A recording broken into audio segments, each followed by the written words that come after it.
Chapter 1004. Zhang Feng didn't say anything. He only cupped his fist and made an inviting gesture. Although the crowd didn't understand what Zhang Feng's gesture meant, the general meaning was clear. Since this lord wants to use the current scenery to make a poem, can you give me a hint? Otherwise, this old man will accuse me of cheating again. You impudent! How can you measure the heart of a gentleman with the yardstick of a villain? We are just speaking the truth and have no intention of targeting you. Could it be that Prince Zhang is angry out of humiliation? Zhang Feng looked at the two of them with a fake smile and didn't say anything. Instead, he turned to look at Lord He and Lord Qian from the Ministry of Works and Rights and said, "If that's the case, why don't we ask Lord Qian, Lord He, and this lord to give me a hint based on the current situation? If I can make a poem of the same quality as the one you just made, what will you say? If I can't, what will you say?" This was simply the heavens helping me. When the three of them heard this, their eyes flashed with joy. "Since you want to die, then the old man and the other two will fulfill your wish." Lord He smiled and said, "What does Lord Li think?" The three of them were smart. They knew that Zhang Feng was digging a hole for them, so they threw the hole to Li Shaogong. Li Shaogong also didn't know what Zhang Feng was up to. He nodded calmly and said, "Just do as I say." Lord He and Lord Qian looked at each other and smiled. Lord He then looked around and said, "It's autumn now. There are maple leaves, flowing water, and the sound of zither. Why don't Prince Zhang recite a poem based on this beautiful scenery? If Prince Zhang can make a poem similar to the one just now, we are willing to respectfully address Prince Zhang as Sir. What do you think? If Prince Zhang can't do it, he just needs to drink a cup of wine. What do you think?" "Yes." Zhang Feng nodded faintly. His eyes swept across the faces of these people one by one. He could not help but sneer in his heart. If it was an ordinary person, they would have some stage fright at this time, but was Zhang Feng an ordinary person? As a young man of the 21st century, he was also a top liberal arts student. Poems and songs could be recited at the drop of a hat. Zhang Feng thought for a while and finally decided to use the poem by the poet sage Du Fu, Qiu Xing 8 poems, 1. On the one hand, Shaolin's wild elder Du Fu's reputation was there for all to see. Moreover, this poem was more appropriate for the current situation. Zhang Feng brewed his wine for a while. With one hand holding the wine pot, he faced upwards and let the breeze caress his cheeks. After a while, Zhang Feng slowly recited, "Dew withers and injures the maple forest. Clouds and rosy clouds disappear. The waves in the river surge to the sky. Plugged in the wind and clouds, the earth is e'en. From chrysanthemums, tears are shed. A lonely boat connects to the heart of the hometown. Cold clothes are everywhere. Chang and city is anxious at dusk." The poet sage Du Fu was the poet that Zhang Feng admired the most. Who said that? Li Bai seemed to be more famous. However, regarding the understanding of events, everyone had their own preferences. Zhang Feng was biased towards the poet sage Du Fu. It was not because of anything else, but because he liked it. At this time, after Zhang Feng's poem, the entire scene fell into a short silence. It was indeed silent. This was the effect that Zhang Feng wanted. The previous poem was pieced together by himself. Then, what about this poem? If you dare to tell Lao Tzu that this poem was pieced together by others, Lao Tzu would really fight you with a knife. No, I'll fight you with a Mitsubishi Army knife. If you really can't do it, find me a King poem that is the same as this one. Moreover, this poem was suitable for Zhang Feng at this time. Zhang Feng did not like this kind of scheming. Ever since they came to Erpi Ridge, Zhang Feng had his own difficulties even though he brought the two girls to tour the mountains and rivers every day. Being a stranger in a foreign land was the most appropriate way to describe Zhang Feng at this time. The annual Mid-Autumn Festival was coming soon. However, this year, Zhang Feng had to spend his time in the Tang Dynasty of this parallel world. Although he was doing well at this time, he was after all a 20-year-old soul. Just like the meaning of the last sentence in the poem, it was time to add winter clothes. In Chang'an City, the topic of winter clothes could be seen everywhere. Gradually, the topic of winter clothes was on everyone's lips. What about Zhang Feng? His favorite clothes, mobile phone, computer, and so on had all disappeared. Instead, he was tossing and turning in this world. Even though he was wearing gorgeous clothes, he still felt a little cold, unable to make him feel a little warm. Even though he had two beautiful women by his side, including Yu, who was comparable to the top beauty of the later generations, he still couldn't let go of the future. Yes, at this moment, Zhang Feng was homesick, very, very homesick. At this moment, the ones who were the most shocked were the few people present. This poem was really too wonderful. Everyone had a different understanding of it. Therefore, at this time, everyone was silent. Even Jingshu stopped playing the guzheng at this time. She lowered her head with tears in her eyes, and her shoulders were trembling slightly. Zhang Feng put his hands behind his back. His cheeks were red. Standing in the water, he stared at the two people from the Imperial College and the Hongwen Guan. He did not have any special feelings for the two of them. He just did not like their behavior.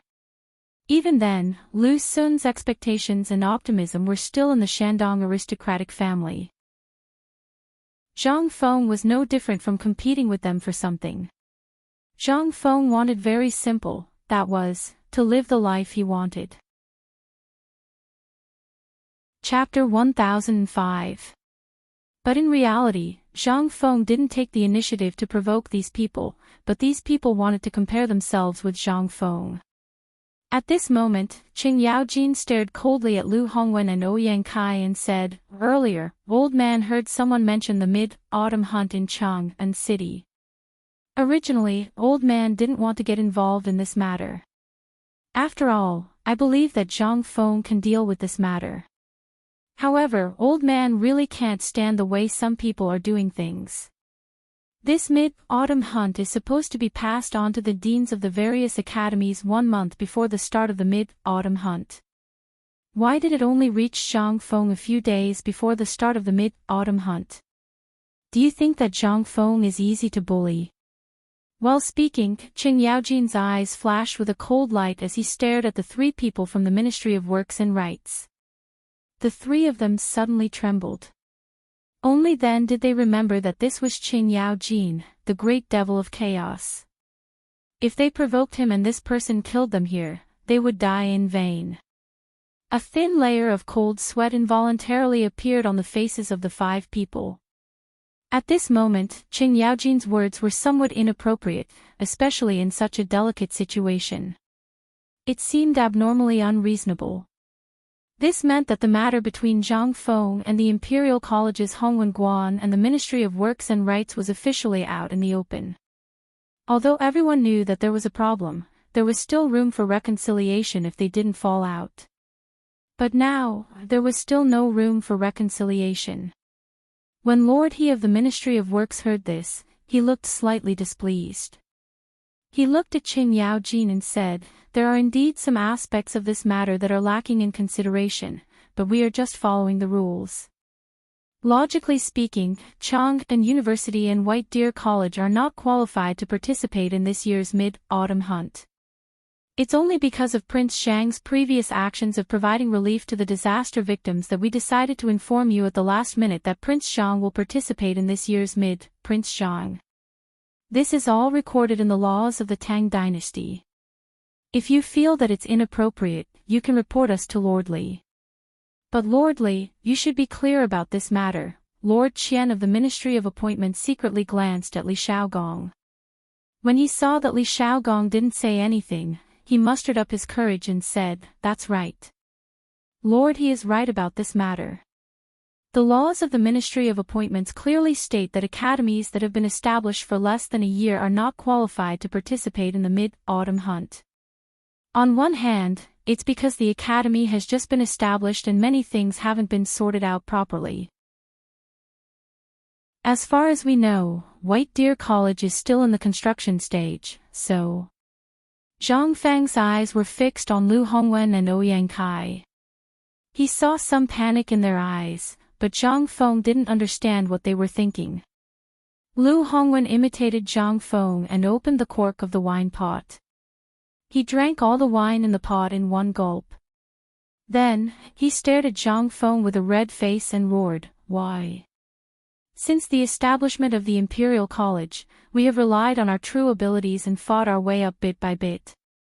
Every year, our Imperial College has sent many talents to the Imperial Court and contributed so much to the rise of the Tang Dynasty.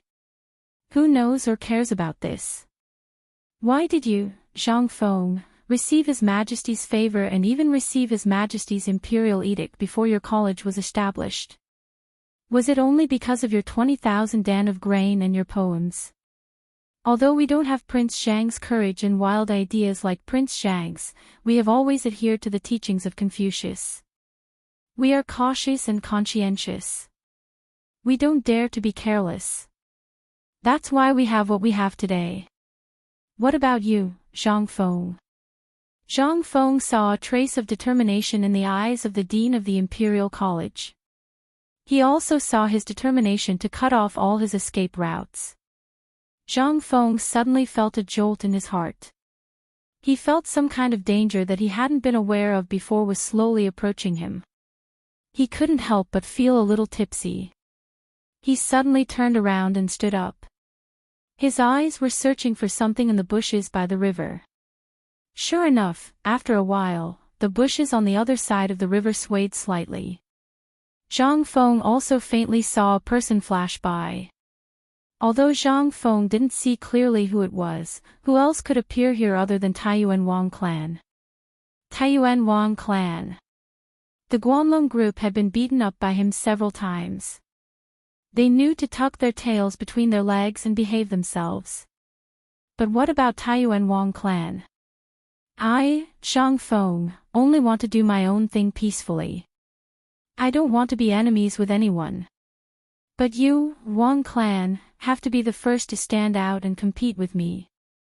Since that's the case, I, Zhang Feng, have a grudge with you.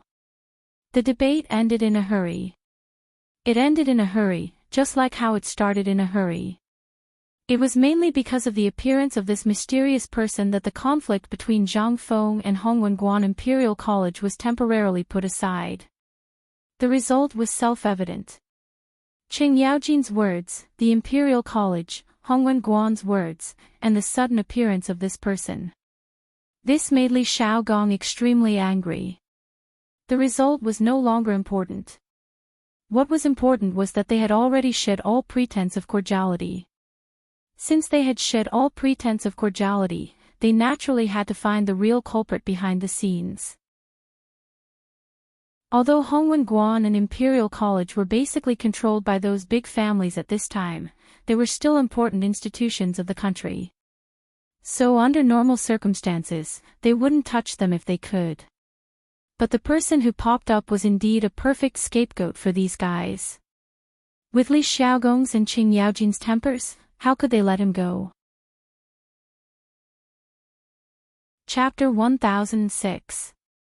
At this time, no one from the Ministry of Works and Rights, Imperial College, and Hongwen Guan saw Qing Yaojin and Li Xiaogong leave angrily.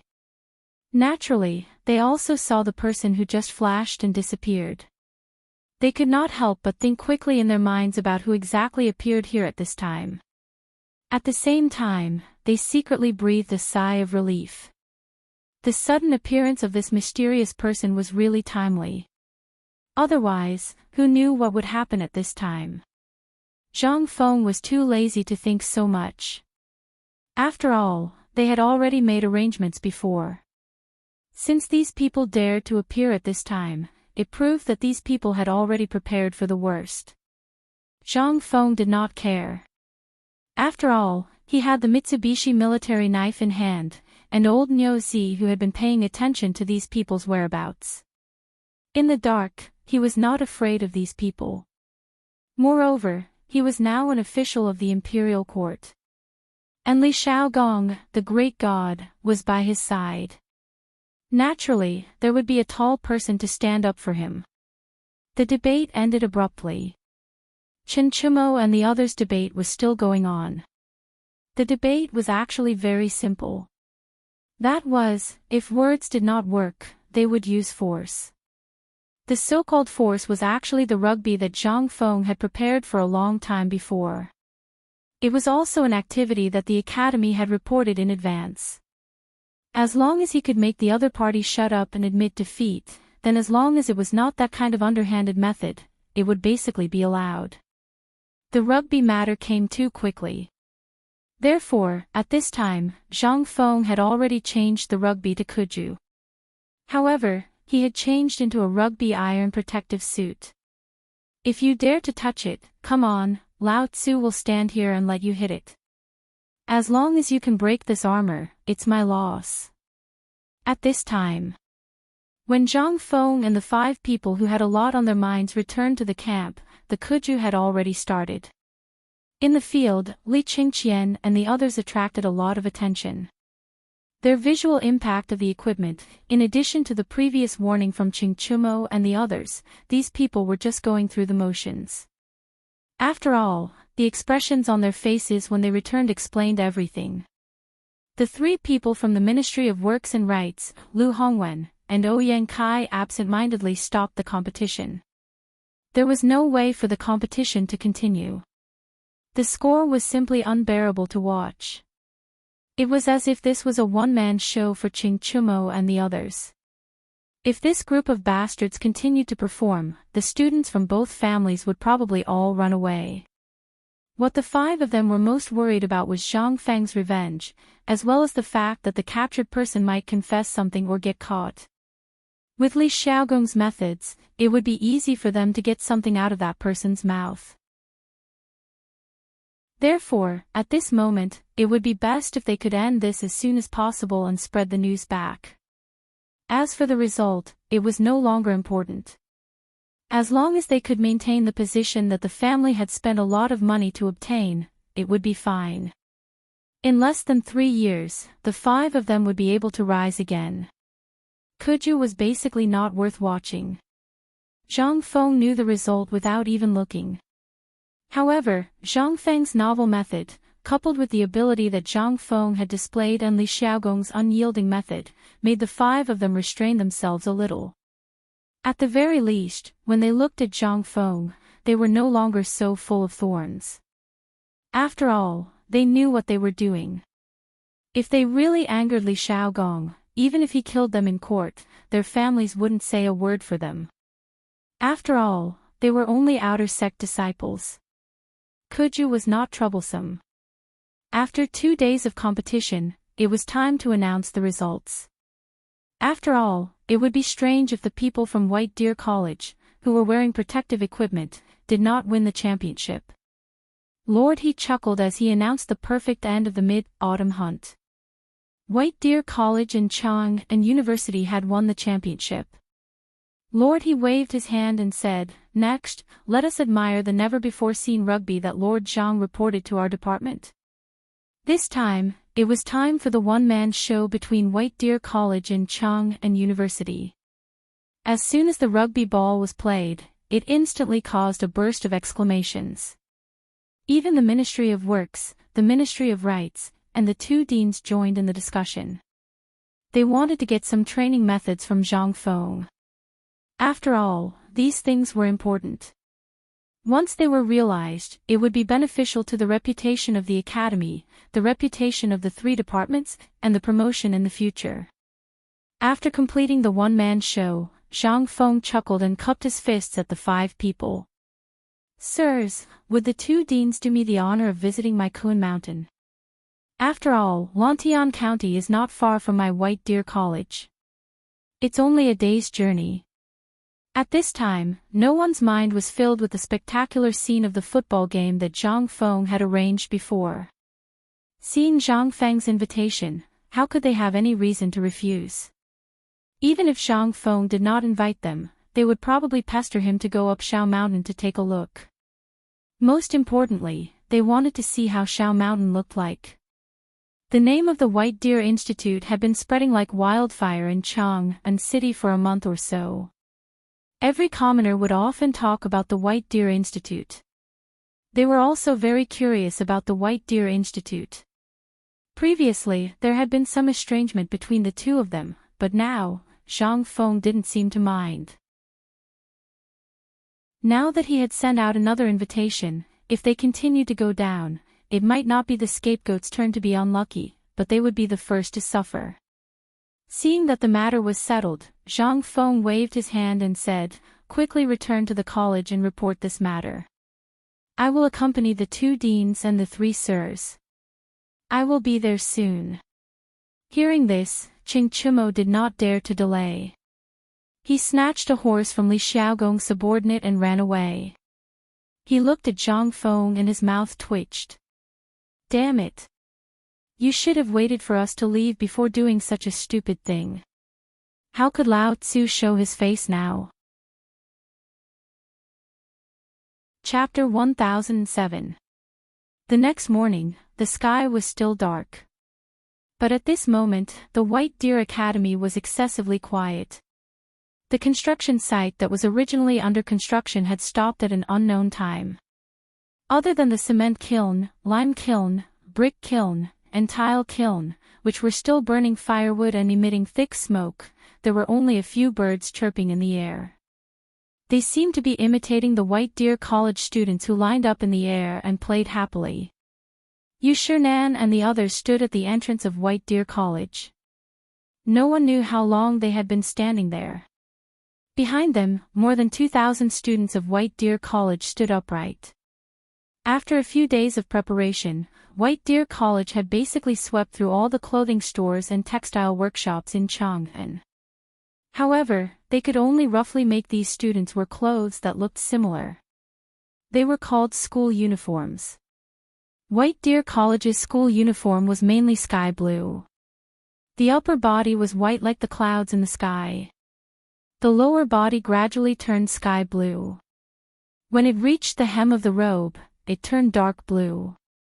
On the left chest area of the uniform, there was a fist-sized word, White Deer, embroidered with red thread. They were afraid that others would not see it. Behind everyone's backs, there was an ink landscape bamboo painting that gradually turned blue with a background of gradually changing colors. Some of these drawings were embroidered with needle and thread. However, due to time constraints, most of them were hastily drawn with brush and ink. Some of the students even had the words, White Deer, written on their chests with a brush. There were not many rusted clothes, only about 100 of them. Most of them were given to the top students by Yu Shernan and the others. The white and blue colors were not the same. At a glance, they were basically the same. However, if one looked closely, one could still see some differences. However, Yu Shernan and the others placed the 100 or so people in formal uniforms at the front. Using visual errors, most people would not be able to see the difference between the beige and gray uniforms and the pure white uniforms in the front row. Even though the uniforms were made in a hurry, the students were still abnormally excited. After all, what did the uniform and the words, White Deer, mean? It was a symbol of status. It symbolized that they were officially accepted by the college and became a part of the college. This was something that other colleges could not compare to.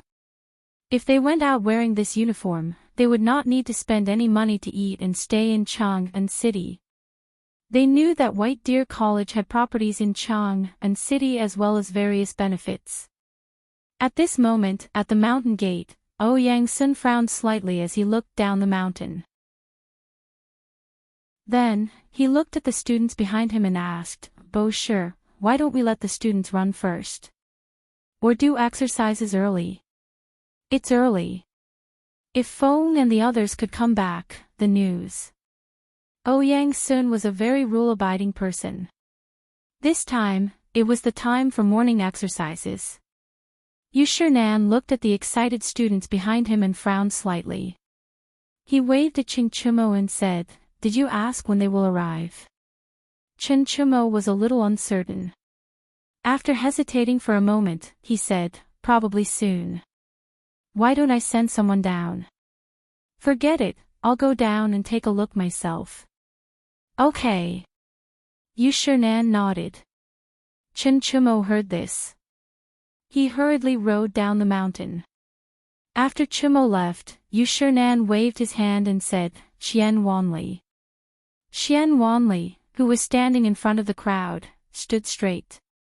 Hearing this, he took 3 big steps forward and shouted, "Here." Yushernan nodded with satisfaction and waved at him. "The morning exercises can begin." "Yes." Xian Wanli saluted and then turned 360 degrees. He shouted at the students, "Look forward.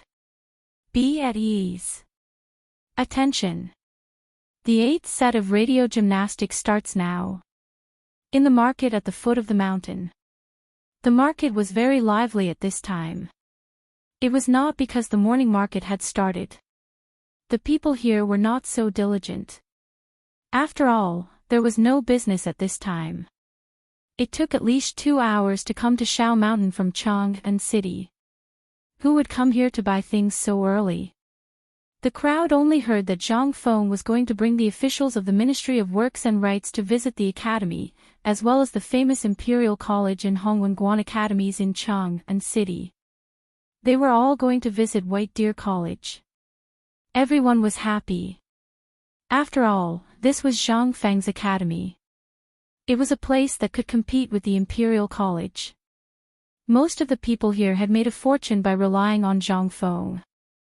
At this time, they also thought that they were part of the academy. To them, this was something worth bragging about for the rest of their lives. If it weren't for the White Deer Institute's benevolence, most of the people here would have already starved to death. When they needed people on the mountain, they would come here to work and survive. After they were done, Zhang Feng actually gave them a batch of money according to their wishes. He even gave them a piece of land at the foot of the mountain for them to make a living. Moreover, there were no taxes here. One only needed to donate some money to the academy every year.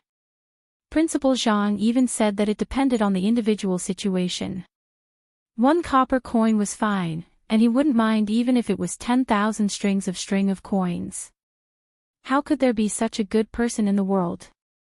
Boom! Boom! Boom! While everyone was looking forward to it, a series of rumbling sounds came from afar. Hearing the sounds, the old village chief, who was dressed like the students of White Deer College, walked to the water path that the crowd made way for. He asked, "Quick, look. Is Fengzi and the others back?" "They're back. The dean is back. There are so many people with him." Hearing this, the old village chief was very excited. He hurriedly called out with his crutch, "What are you waiting for? Quick, light the firecrackers. Quick, quick, quick." Chapter 1008. Crackle, crackle. With the deafening sound of the firecrackers, everyone on the mountain and at the foot of the mountain looked at the foot of the mountain at the same time. Even in Chang and City, Yuchigong and the others in the Chang and military camp could hear the sound of the firecrackers. "Quick! The dean is back. Do you remember how he taught you to stand in line?" Yushernan waved his hand when he heard the firecrackers at the foot of the mountain. "Yes." More than 2,000 students who had just finished their morning exercises shouted in unison. If someone did not know, they would think that this was not the academy, but the military camp at the foot of the mountain. No, they were standing even more upright than the ones in the military camp. Xian Wanli was very excited. At this time, Chintinyu and the others were not on the mountain, so this difficult task fell on him. For example, he was responsible for the daily running exercises and so on. Now that he heard that the dean was coming back, and that he was coming back with the people from the Ministry of Works and Rights. What was this? This was the time to bring honor to the academy, and the 2,000 students that he was leading were the foundation of the academy. If something were to happen here, then even if he, Qian Wanli, was chopped into pieces, he would not be able to make up for the loss. They're here. Mr. Bo, sure, they're all here. Hearing this, Yu Shinan and the others subconsciously tidied up their wrinkled clothes, and even took out a peach-wood comb and a bronze mirror to tidy up their appearance. After tidying up, Yu Shinan and the others pondered for a while. At this time, it was not appropriate for them to wait at the mountain gate. After all, they were great Confucians, and those people, although having official titles, had to salute them when they saw them. At this time, that's not right. Yu Shinan punched his palm with his right fist, looked behind him, and then looked at the foot of the mountain and said, Qian Wanli, tell everyone to go to the school field and wait. Is everything ready? Mr. Bo, sure, everything is ready. Just wait for the dean to come back. Good. Go. Hearing this, Qian Wanli performed a modern standard military salute. Then, using the hand signals of the traffic police, he directed the groups of students to follow him in an orderly manner. They jogged all the way to the field. The playground was naturally the huge basketball court between the teaching building and the dormitory area of the academy. That place was too big. It didn't feel crowded at all, even though there were more than 2,000 people standing there. Below the teaching building of White Deer College, 3 statues were being dealt with. In the middle was a statue of Confucius, and on both sides were statues of Mencius and Lao Tzu. In the middle of the square, there was an open book carved with the disciple rules engraved on it. On the side of the stone carving was the handwriting of the 4 deans of White Deer College. It was called meticulous calligraphy. This was the first time they had seen such characters. However, they had heard from Zhang Feng that these characters were simplified Chinese characters, which were more concise and clear. As for the actions of Qian Wanli and the others, was there even a need to mention it? They were all the products of Zhang Feng's training. Gloriously, it was said that this would help with the management of military-style teaching. In the beginning, everyone was so happy that they wanted to die. This was especially so when Zhang Feng left the academy to participate in the mid-autumn hunt. Almost the entire academy did nothing but focus on training these characters. In the past 7 days, the results were obvious. At the very least, those who objected had shut their mouths. It seemed that even Mr. Xian Ben, who loved to nitpick, was full of praise for this method. At this moment, below the 3 statues of the teaching building, there was a high platform made of cement and bricks. On the high platform, fruits, tea, and other items had already been placed. After Yu Shinan and the others sat down, Ouyang Sun frowned when he saw the basketball racks. He wanted to say something, but in the end, he kept his mouth shut. There was a reason why they had to choose this place out of all the other places. This type of teaching building was unique even in the Tang Dynasty. In addition, with such a novel and innovative campus facility, it was also the time to show the strength of White Deer College. At this moment, Ching Chumo once again urged the horses to go around the entrance of the mountain and the campus to pass on the latest information. When Ching Chumo finally appeared, behind Yu Shinan and the others, Zhang Feng and the others had already appeared, sitting on poles as they slowly walked over. Seeing this, Yu Shinan waved his hand. Qian Wanli, who could not wait any longer, immediately shouted, "Everyone, look to the right." Whoosh! A chorus of voices rang out. More than 2,000 students present instantly turned around. The sound of the soles of their feet rubbing against the cement floor instantly exploded into a loud noise. Salute! Paw! At this moment, looking at the students of White Deer College standing upright and thinking of the strange actions of the White Deer College students during the mid-autumn hunt, everyone who came to visit was stunned by this spectacular scene. Chapter 1009. Lu Hongwen finally regained his senses after much difficulty. Looking at the movements of more than 2,000 students, including the movements of raising their hands and placing them at the corners of their eyes and eyebrows, and the fact that they were all of similar height, he could not help but feel a little shocked.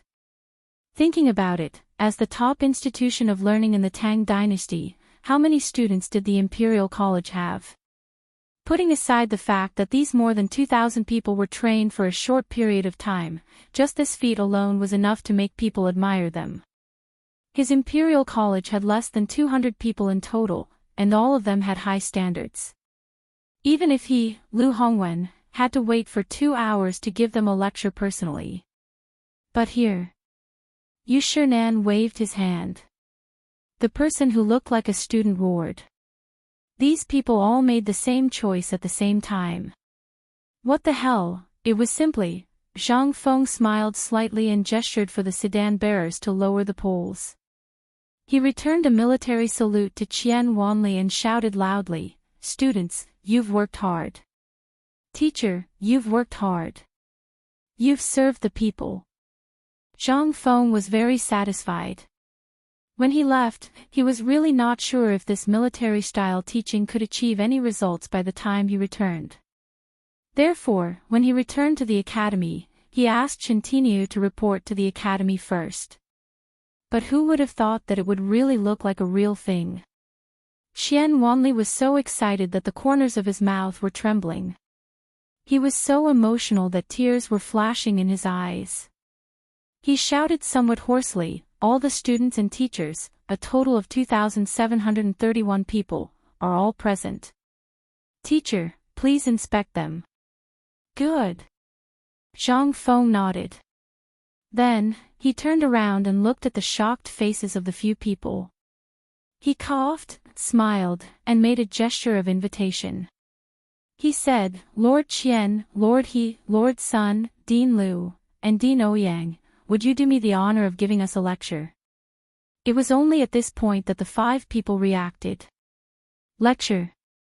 Wasn't this F*King nonsense? Was there a need for a lecture? This brat was clearly putting on a show for them. Ahem, President Zhang, you are really good at educating people. Lord He laughed and said again, "These 2,000 people must have been trained since the opening of the mountain gate, right? I didn't expect that President Zhang not only created such a miraculous dish like braised meat with white paper, but also managed the academy so well." No, Lord He, you're wrong. Zhang Feng sighed and said, "Actually, I only taught a few disciples when I had nothing to do. This kid is called Qian Wanli. He used to be very mischievous, and I have a bad temper." After 3 days of teaching, I didn't expect him to teach the whole school during the few days I went to participate in the mid-autumn hunt. Puff! Hearing this, Lord He almost spat out a mouthful of blood. In the next few days. More than 2,000 people? Damn you, do you think you're a god? It was less than 10 days. Even if you didn't eat or sleep, you couldn't have reached such a level, right? Lord He smiled reluctantly. His hand behind his back turned to the people behind him for help for a moment, but no one came forward to answer him. He had to pretend to be stupid and laughed. "President Zhang is really good at running the academy. We really need to learn from you." Seeing that things were almost done, Zhang Feng made a gesture of invitation and said, "Very good, we can start the morning exercises." Yes. Hearing this, Qian Wanli turned around again and shouted, "The 8th set of radio gymnastics officially begins. Stretching, 1, 2, 3, 4, 2, 2, 3, 4. At this time, Ouyang Kai and the others' eyes were fixed. Looking at the spectacular thing that they had never seen before, they hurriedly asked, "President Zhang, this is the 8th set of radio gymnastics. You know my philosophy of running the school. This thing is actually a kind of magic that evolved from the 5 animal frolics to strengthen the body." Without waiting for them to take their seats, Lu Hongwen, who reacted, pulled Zhang Feng and said, "Brother Zhang, President Zhang, can I have a word with you?"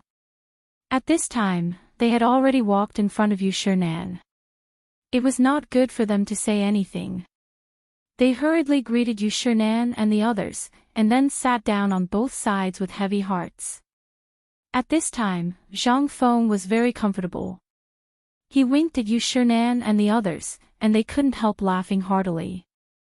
Then Yu Shinan pointed to the audience and said, "It's the first time you've come to the academy. Later, old man will prepare a public class. Please give me some advice." Hearing this, the corners of their mouths twitched.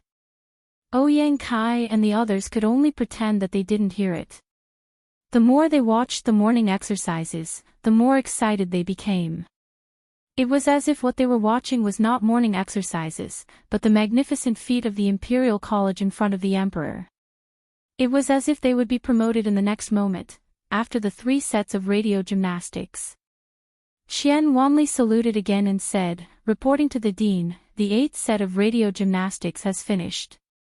Please give me instructions. Start the running exercise." Zhang Feng waved his hand lightly. "Ah! Everyone, look forward, at ease, attention." Chapter 10:10. The anxiety of these people. Zhang Feng, Yu Shinan, and the others all saw it. How could they not know that these people would be shocked? Even at this moment, when they saw it again, they were still shocked beyond words. After all, this thing was made by them.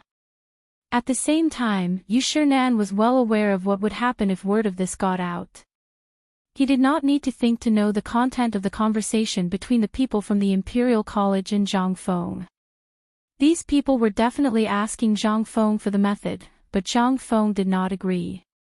It seemed like this kid was up to no good. But it made sense. These guys had previously caused so much trouble for White Deer College. If not for Zhang Feng's resourcefulness, the college might not even be able to continue operating. After a while, Qian Wanli, Qing Chumo, and the others who had just returned to the college and changed into their uniforms slowly led the group of students out of the campus. Their orderly footsteps sounded like the galloping of thousands of soldiers and horses. It was a spectacular sight. At this moment, as the students slowly walked away, Lu Hongwen and the others could not help but stand up. They watched as these people left, still unable to react. Seeing this, Zhang Feng exchanged glances with Yu Shinan and the others again. They took the bait. "Everyone, it's time for dinner. Old man has prepared some wine, please come with us," Yu Shinan said with a smile. When everyone heard this, who would dare to disobey? They hurriedly thanked him and followed Yu Shinan and the others. They hung around with mixed feelings. Zhang Feng also took the opportunity to introduce the construction of the college, the technology building, the activity room, and so on. In any case, he described everything as awesome, especially the basketball. In the end, Zhang Feng and Lord Qian from the Ministry of Works laughed and hugged each other, calling each other brothers. No one knew what they were talking about.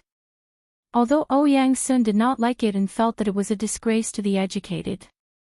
Although that was what he said, when he saw Zhang Feng and that person's behavior, he could faintly feel that there was something fishy going on. Yu Shinan secretly patted Ouyang Sun's shoulder and signaled him to ignore it. Ouyang Sun shook his head and walked towards the cafeteria.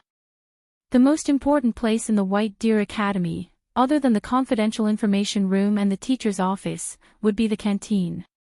Just as Zhang Feng had said, food was the most important thing in the White Deer Academy. If one couldn't even enjoy their meals in a carefree environment, how would they be able to enjoy their meals? The cafeteria was on the first floor of the dormitory building. Although the dormitory building was not ready, the cafeteria on the first floor was ready first. After all, they had eaten outdoor meals for more than a month. The students on the mountain complained incessantly. The newly built cafeteria was designed according to the university cafeteria of the 21st century. It was divided into 2 floors. The first floor was for students, but the second floor was awesome. There were stir-fried dishes and small private rooms. You could receive guests here on a daily basis. Even if you were a student, as long as you had a meal ticket issued by the college, you could come here to spend money. As for money, sorry, we won't accept it. I don't know. At this moment, in a private room on the second floor, a dazzling array of specialty products were piled up on the table. After the hosts and guests sat down, Ouyang Kai hurriedly stood up and said to Ouyang Sun, Mr. Xan Ben, do you remember? I don't know. Without waiting for him to finish, Ouyang Sun directly interrupted Ouyang Kai. He really did know this person. Although his surname was also Ouyang, they had nothing to do with each other. Now that he said that, Ouyang Kai could only smile and raise his wine cup. I am Hongwen Guan's chancellor and also the dean. Ouyang Kai is also here.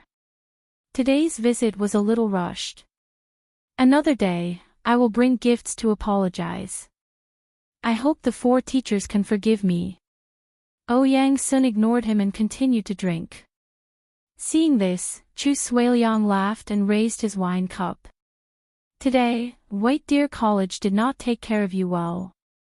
I hope everyone can forgive me. After a series of superficial pleasantries, everyone fell into the trap. Now that Zhang Yuyao and Jing Shu were gone, everyone was more relaxed. After all, it was not appropriate to have women in this kind of situation.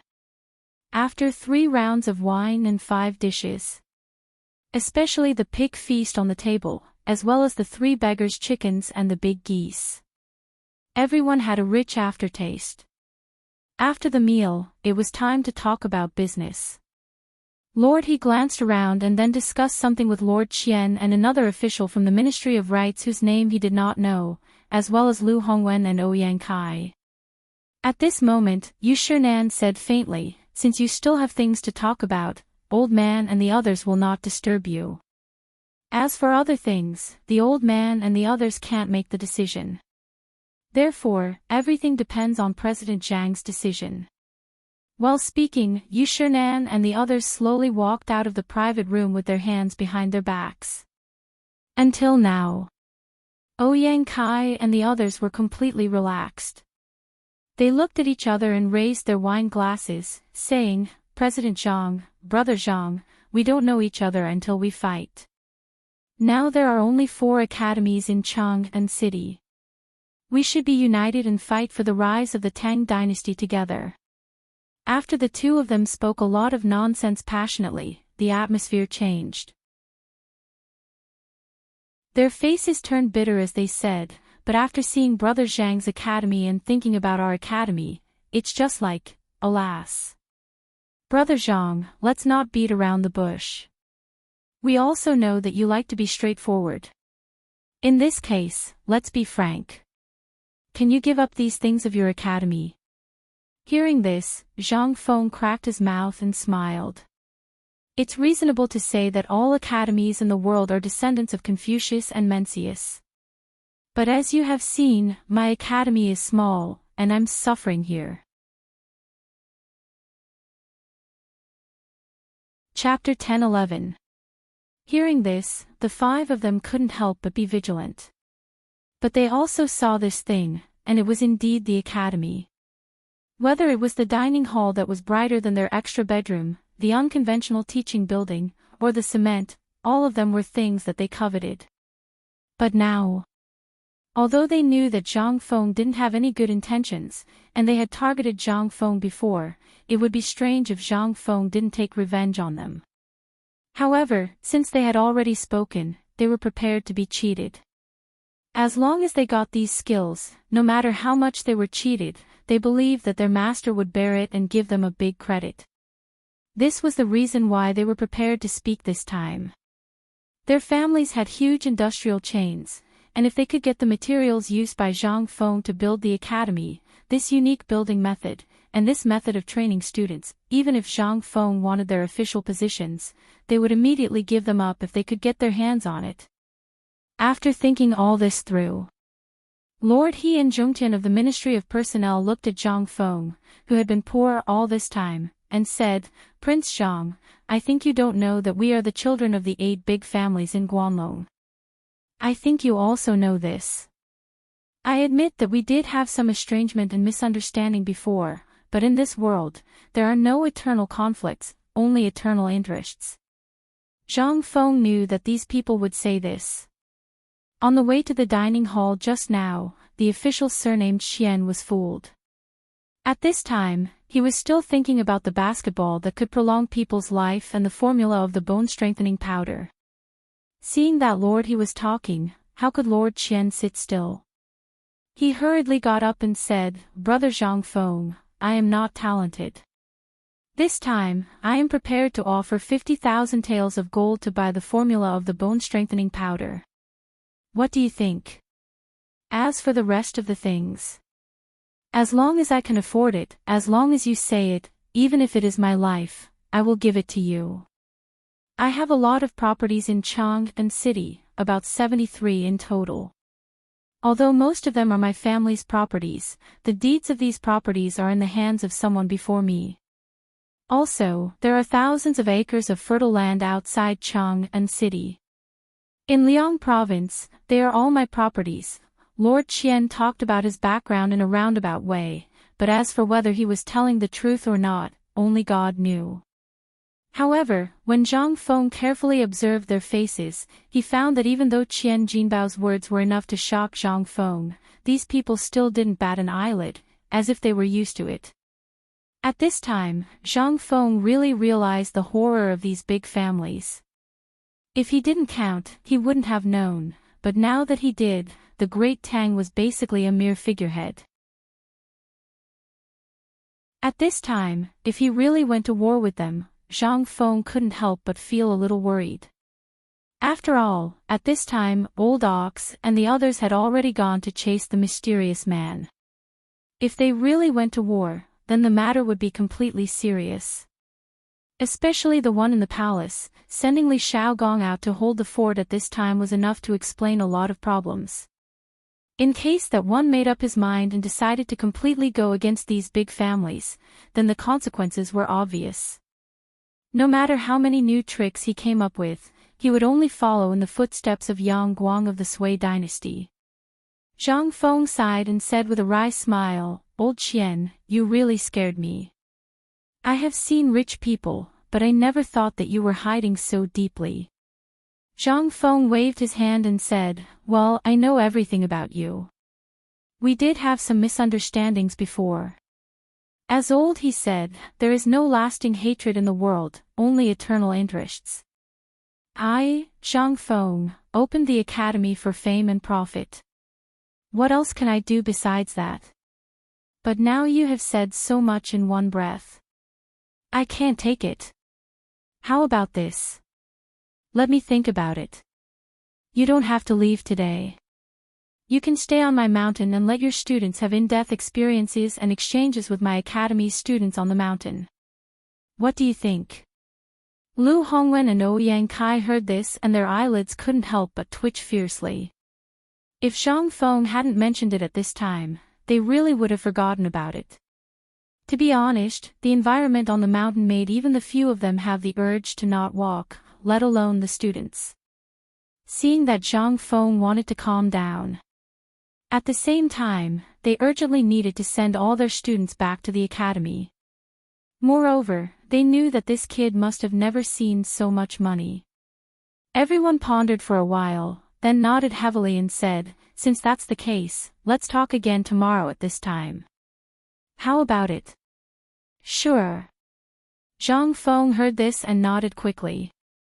"Then we won't disturb you anymore.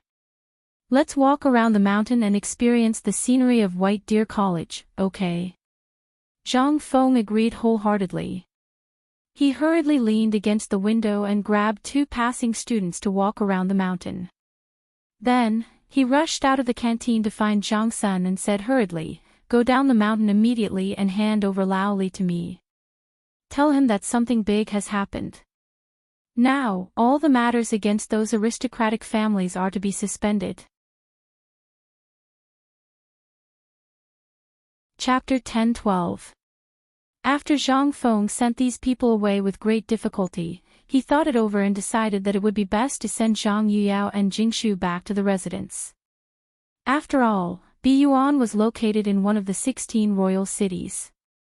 It was also the safest place at the moment. From the looks of it, this matter wasn't as simple as Zhang Feng had thought. If he completely fell out with the 5 surnames and 7 Wang, the Guanlong 8 great families, and the Shandong clan, the consequences would be unthinkable. Moreover, this matter had already involved 2 families. The Shandong landowning household had yet to appear, so no one knew if the Shandong landowning household was involved. Therefore, Zhang Feng felt a bit guilty. It wasn't that Zhang Feng was afraid, but that once this matter began, there would be no turning back. At that time, there would only be 2 paths to choose between life and death. There wouldn't be a third possibility. Zhang Feng smoked one cigarette after another. The small wooden hut was quickly enveloped in a thick, gloomy atmosphere. After an unknown amount of time, Zhang Sun rushed in with Li Shimin and Lu Ruochen. They hurriedly rode their white horses and killed their way to the main entrance of White Deer College. Li Shimin's expression was very ugly. He urged his horse to look around the mountain entrance and coldly asked the guard at the entrance, "Where is Zhang Feng?" The guard had never seen the emperor reveal such an imperious aura outside the palace. After all, this was the first time he had seen it on this desolate mountain. His heart trembled as he hastily pointed in the direction of Zhang Feng's small wooden hut. Li Shimin urged his horse on and didn't care about anything else as he charged straight for the door of the small wooden hut. The galloping white horse was rather docile. Just as it was about to crash into the small wooden hut, Li Shimin pulled on the reins. The white horse raised its head to the sky and neighed. Then it snorted and spun around on the ground. Only then did Li Shimin jump off the horse's back. Although this white horse was selected from tens of thousands of horses after a strict screening by the people in the palace, according to the appearance of the white horse that Li Shimin had beheaded at the bank of the Wei River. Although it was still not as brave as Li Shimin's white horse, it was good that this horse was docile. Just like Li Shimin at this moment, Li Shimin was very fond of her. Even though Li Shimin was already standing at the door of Zhang Feng's cabin, the white horse still rubbed against Li Shimin's sleeve, as if asking if he should wait here. Li Shimin stroked the white horse's mane, then looked at Qing Chumo and said, "No one is allowed to enter the cabin, within 10 steps of it." After giving the order, Li Shimin took a deep breath and entered the cabin. As soon as he entered the cabin, Li Shimin frowned slightly. Looking at the smoke and fog in the cabin, he suppressed his anger and went in. As soon as he entered, Zhang Feng saw Li Shimin. He pointed to the stool next to him and asked, "Why are you only here now?" Li Shimin was a little speechless. After receiving Qing Chumo's message, he suspended all the government affairs and rushed over without stopping. He even rode the white horse all the way from the palace. He also heard something from Zhang Feng's words and hurriedly asked, "What happened? Do you know what those people promised me today?" Zhang Feng's expression was solemn, and he stopped fooling around. He looked at Li Shimin and asked. Li Shimin frowned and said, "It's nothing more than those gold, silver, jewelry, rare treasures, and the like. What else can they have?" Zhang Feng nodded and then shook his head. "In fact, they didn't promise me anything today. They just gave me a list, especially the guy surnamed Qian. Do you know that his family has more than 70 branches in Chang'an City, and these are just the shops, not including other houses and the like. Moreover, they are just in the area of Liang Province." From what he said, it seems that all the properties in Liang Province belong to his family. And outside Chang'an City, there seems to be thousands of acres of fertile land. Do you know what this means?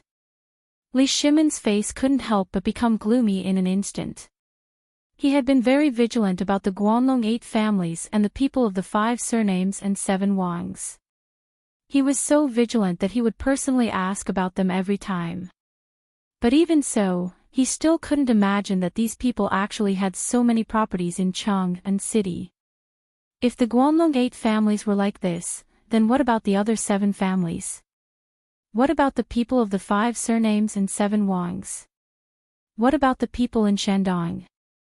In that case, how many properties in Cheng and City belong to individual investors? Li Shimin couldn't help but change his expression again. At this time, he also thought of many things, especially what Zhang Feng just said. He even thought about it to the extent that Zhang Feng couldn't imagine. After all, he had dealt with these families more times than Zhang Feng, so he definitely knew more inside stories than Zhang Feng. At this time, Li Shimin turned to ask Zhang Feng, "Fengzi, what do you think about this matter? I heard from Tai Niu and Chong Zi that when you confronted the people of the Imperial College and the Red Pavilion during the mid-autumn hunt, did you find a person hiding nearby? Did you see who this person was? Or did you remember his appearance?" Chapter 11-13. Zhang Feng smiled bitterly and said, "I just vaguely felt a pair of cold eyes staring at me from behind like a poisonous snake. However, this feeling was very subtle. I just subconsciously turned my head to look for him. By chance, I saw that person's back and that person disappeared. Then, Li Xiaogong from the Ministry of Personnel, Lord Li, and Old Chen chased after him at the same time. I don't know what happened after that, but I think this matter should have something to do with the people of the Taiyuan Wang clan." When Li Shimin heard this, his intuition told him that this matter seemed to be a little strange. He asked, "Then do you think this person could be someone else? For example, the farmer who grazes in the mountains, the child, or the people of the Shandong gentry?" Before he finished speaking, Li Shimin felt a little ridiculous. Before the mid-autumn hunt, he had already contacted the local officials. The local officials would also send out all the notices a month before the autumn hunt began. They would also conduct a search of the entire area before the mid-autumn hunt began. Under normal circumstances, the location of the mid-autumn hunt could only be determined 3 days before the mid-autumn hunt, or on the same day. On one hand, this could play a role in protecting the public. On the other hand, it was to ensure the order of the autumn hunt. However, Li Shimin heard that there were still many onlookers at the scene. Although they were standing far away, what did this mean? This meant that this matter was uncertain. If the people of the Taiyuan Wang clan were here, they definitely knew that they would definitely be watched this time. Moreover, as one of the 5 clans and 7 watches, if they could come, it meant that they already knew everything. As one of the 4 gods of war of the Tang Dynasty, Niu Jinda would be watched by countless people at any time and place. At this time, when Li Shimin sent him to Nantian County, there would definitely be countless people staring at Niu Jinda. When he sent Niu Jinda here, he wanted to let him intimidate these people. However, even with that being the case, the people from the Taiyuan Wang clan still came. However, Li Shimin felt that this time, it was very likely that they had come to get close to Zhang Feng. It was very likely that they didn't know there was a coal mine here, but they wanted to find out what Niu Jinda was doing. As long as they arrived, they would definitely know that the mid-autumn hunt was being held here. But even so, as long as they had the slightest bit of intelligence, they would never do something so stupid as to alert the enemy. Then, who was the culprit behind this? Li Shimin could not help but feel dizzy. There were many, many uncertain factors in this. If only one of them made sense, he would let it go. However, the more he investigated, the more he found out. The more people were involved, the more chaotic it became. Before this, he had already made corresponding arrangements in the palace. Especially before Zhang Sun arrived, he had already received the news about what happened in Lantian County and the fact that Li Xiaogong and Qing Yaojin were searching for the mysterious man. Li Shimin had already sent 5,000 elites from the Chang and military camp to Lantian County. He swore that he must find the mysterious man and try to get something out of him. However, less than the time it took to brew a cup of tea after his secret order was sent out. Zhang Sun Chong brought him a piece of extremely shocking news. Zhang Feng actually asked him to stop dealing with Guan Long, the 5 surnames and 7 Wangs, and the Shandong aristocrats. He even directly treated the incident in Lantian County as if it had never happened. Li Shimin really did not understand what Zhang Feng was thinking. He even mistakenly thought that Zhang Feng had reconciled with the people of Hongwen Guan and the Imperial College. However, at this time, it seemed that it was not so simple. Just from the fact that Zhang Feng mentioned the industries managed by the Ministry of Personnel Affairs, Li Shimin felt the seriousness of the matter. He immediately denied the possibility that the Wang clan of Taiyuan was involved. If it was not the Wang clan of Taiyuan, then who was it? The more Li Shimin thought about it, the more he felt his head hurt. Here. After smoking 5 cigarettes in a row, Li Shimin asked, somewhat annoyed. Frenzy, what do you think we should do now? We can't keep hanging like this. This matter has to be solved sooner or later. Zhang Feng nodded. This matter does have to be solved, but not now, and not in the future. In short, Lao Li, you only need to remember one thing. If you move, you must make a thunderous strike. Otherwise, you have to lie down steadily. Otherwise, for us, it will be a disaster. Li Shimin naturally understood the meaning of Zhang Feng's words.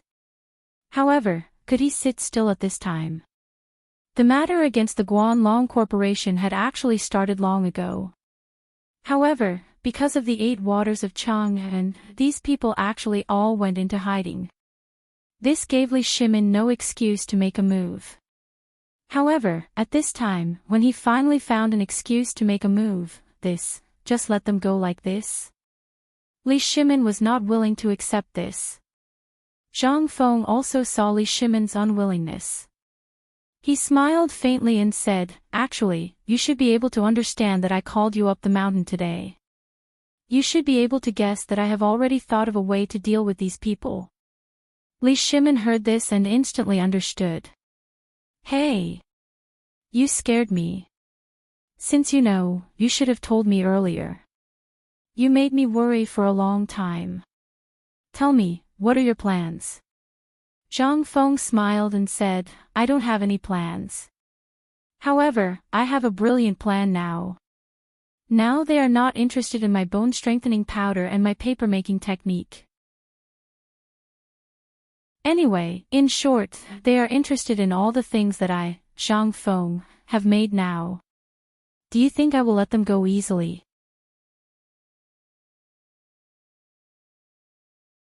Chapter 11-14. Hearing this, Li Shimin's eyes flashed with an unconcealable murderous intent. However, Zhang Feng hurriedly waved his hand and said, Lao Li, don't worry. You know these things will spread in the Tang Dynasty sooner or later. I'm still thinking about how to speed up the spread of this thing, especially this basketball thing. It's difficult to spread this thing with only our family, but if these big families do it for us, think about it. Zhang Feng looked at Li Shimin with a smile. Seeing that Li Shimin was silent, he laughed and said, although all our plans are very good at this time, there are also great risks. For example, what if these people make a bad move? What should we do? Haven't you seen the key point that they haven't made a move yet? Li Shimin stood up with a swooshed sound. His eyes revealed a contemplative look as he muttered to himself, You're saying that this autumn hunt is actually a warning to you? If you don't take the bait, they will. Zhang Feng nodded with appreciation. Yes. I only used one trick to beat them at their own game. While speaking, Zhang Feng laughed heartily. Old Li, you're a businessman. Think about it. One day, you offend someone. Someone brings a group of people to mess with your business, and they do it every day. They even stab you in the back and make you feel disgusted. What would you do? Li Shimin nodded with a gloomy face, but he still said with some uncertainty, doesn't that mean that everything we do now will become a wedding dress and benefit those people? This was something Li Shimin didn't want to see. Once it happened, Li Shimin would dare to strangle all these things in the cradle at all costs even if he really went to war with these three families at this time. This was Li Shimin's bottom line. He couldn't break through. However, Zhang Feng slowly said, Lao Li, don't worry. I have a solution for this. Think about my winemaking technique. Although I was tricked by you last time, we are brothers, so I'm not afraid. But even so, I still have a trick up my sleeve. Maybe you haven't realized it yet, but there is still a final step to the winemaking technique I gave you. Is it stuck in my hand? Zhang Feng laughed complacently. Li Shimin's eyes slightly moved, but he still forced a smile and said, Actually, I've already thought about this matter, but as you said, we're brothers, so we don't care. You should know that in this world, a person's heart is always like a snake trying to swallow an elephant. Today, he has obtained what you have, but tomorrow, he will want what you have. Especially the Guanlong 8 great clans, as well as the 5 surnames and 7 hopes. Otherwise, how do you think they have managed to survive all these years? Why does the current emperor want to deal with them? And to put it bluntly, do you think Lao Li has a good life because of me? In fact, I've been targeted by them for a long time. Otherwise, what do you think I've been busy with during this time? In fact, I've been busy with these things. Li Shimin casually made up a lie. Combining the lie with the truth, he mixed his thoughts and brought them out. However, Li Shimin was right about one thing. That was, the history of the Guanlong group and the 5 surnames and 7 hopes was really a bit despicable. Once, for a gold mine, the Wang clan even slaughtered an entire village overnight. Even though he was extremely angry at that time, he could only grit his teeth and endure it. Because at that time, he was still unable to compete with them. But now, it was different. The door of water trade had been opened. The water trade that basically belonged to the imperial court had been completed, even if they were in a deadlock with them at this time. That would not paralyze the economy of the Tang dynasty at this time, but it would still have a certain impact. For example, at this time, the outside world was uncertain. This was something that Li Shimin had some concerns about. If they were going to attack Zhang Feng at this time, Li Shimin would never sit back and do nothing. After all, Zhang Feng had developed this kind of invincible weapon at this time. What was Li Shimin afraid of? Moreover, he also knew that once the invincible weapon in Zhang Feng's hands was leaked, it would bring terrible consequences to the Tang dynasty. Therefore, Li Shimin, at this time, you would rather fight to the death than let this thing fall into the hands of others. If he waited for another month and the firearms mentioned by Zhang Feng were produced, Li Shimin would dare to drive all the aristocratic forces out of the Tang dynasty in half a year. Moreover, he would be able to make those dishonest Turks and other countries around the Tang dynasty obediently stay at home. He could even fight on 2 or even 3 fronts at the same time. This was Li Shimin's confidence. His confidence came from the invincible spear and the invincible shield. Although he was not sure about the power of the firearms at this time, Li Shimin also had some expectations for the weapons that Zhang Feng praised so much. However, this expectation was not strong. After all, according to Li Shimin's way of thinking, fighting on 2 fronts was nothing more than a battle of strength and strength, as well as the range of arrows and so on. Chapter 11:15. As long as he had Zhang Feng's steel, Li Shimin could raise the combat effectiveness of the already powerful Tang dynasty soldiers to another level. However, while Li Shimin was indulging in his imagination, Zhang Feng said, "In fact, what you said is also possible, but the premise is that those people are waiting for us to do it. Those people are just waiting for us to deal with them. Otherwise, do you think they're fools? Do you think they'll just wait for us to come knocking on their door to harvest leeks? Hearing this, Li Shimin couldn't help but feel a chill in his heart. He sighed and said, "Then tell me, what are your plans?" Zhang Feng smiled mysteriously. "Actually, I've already told you about it. It's just like liquor. It's a new business model. Business is business again." Li Shimin was speechless. His previous lie had caused Zhang Feng to think that he was a businessman. Although Li Shimin had accepted the idea of running a country through business, and the Tang Dynasty was basically running in this way, he still felt uncomfortable. Although he felt a little speechless, he still listened to Zhang Feng patiently. Zhang Feng continued, "In fact, I have already discussed this new business model in advance. For example, the hotels of White Deer College in Chang'an." Li Shimin was slightly surprised. "Are you talking about the Chang'an Hotel?" "Yes." Zhang Feng nodded. "In fact, this is a business model. Think about it. As long as we control the supply, they are only responsible for running errands, operating, and retailing for us. Although we may lose a lot in a short time, have you thought about how many people they have? Not only can we sell this thing, but we can also give them the recipe of this braised meat. But do you know how many ingredients are in the recipe of this braised meat? Only we can make these ingredients. If they want to make it, I can guarantee that there is no second person in the world except for me, Zhang Feng. Even if old Sun makes it himself, he can't make the same level of braised meat as I make it." Li Shimin could not help but frown. "You brat, could it be that you want to use this method to firmly grasp these people in your hands, just like how you dealt with the Turks and Tibetans back then?"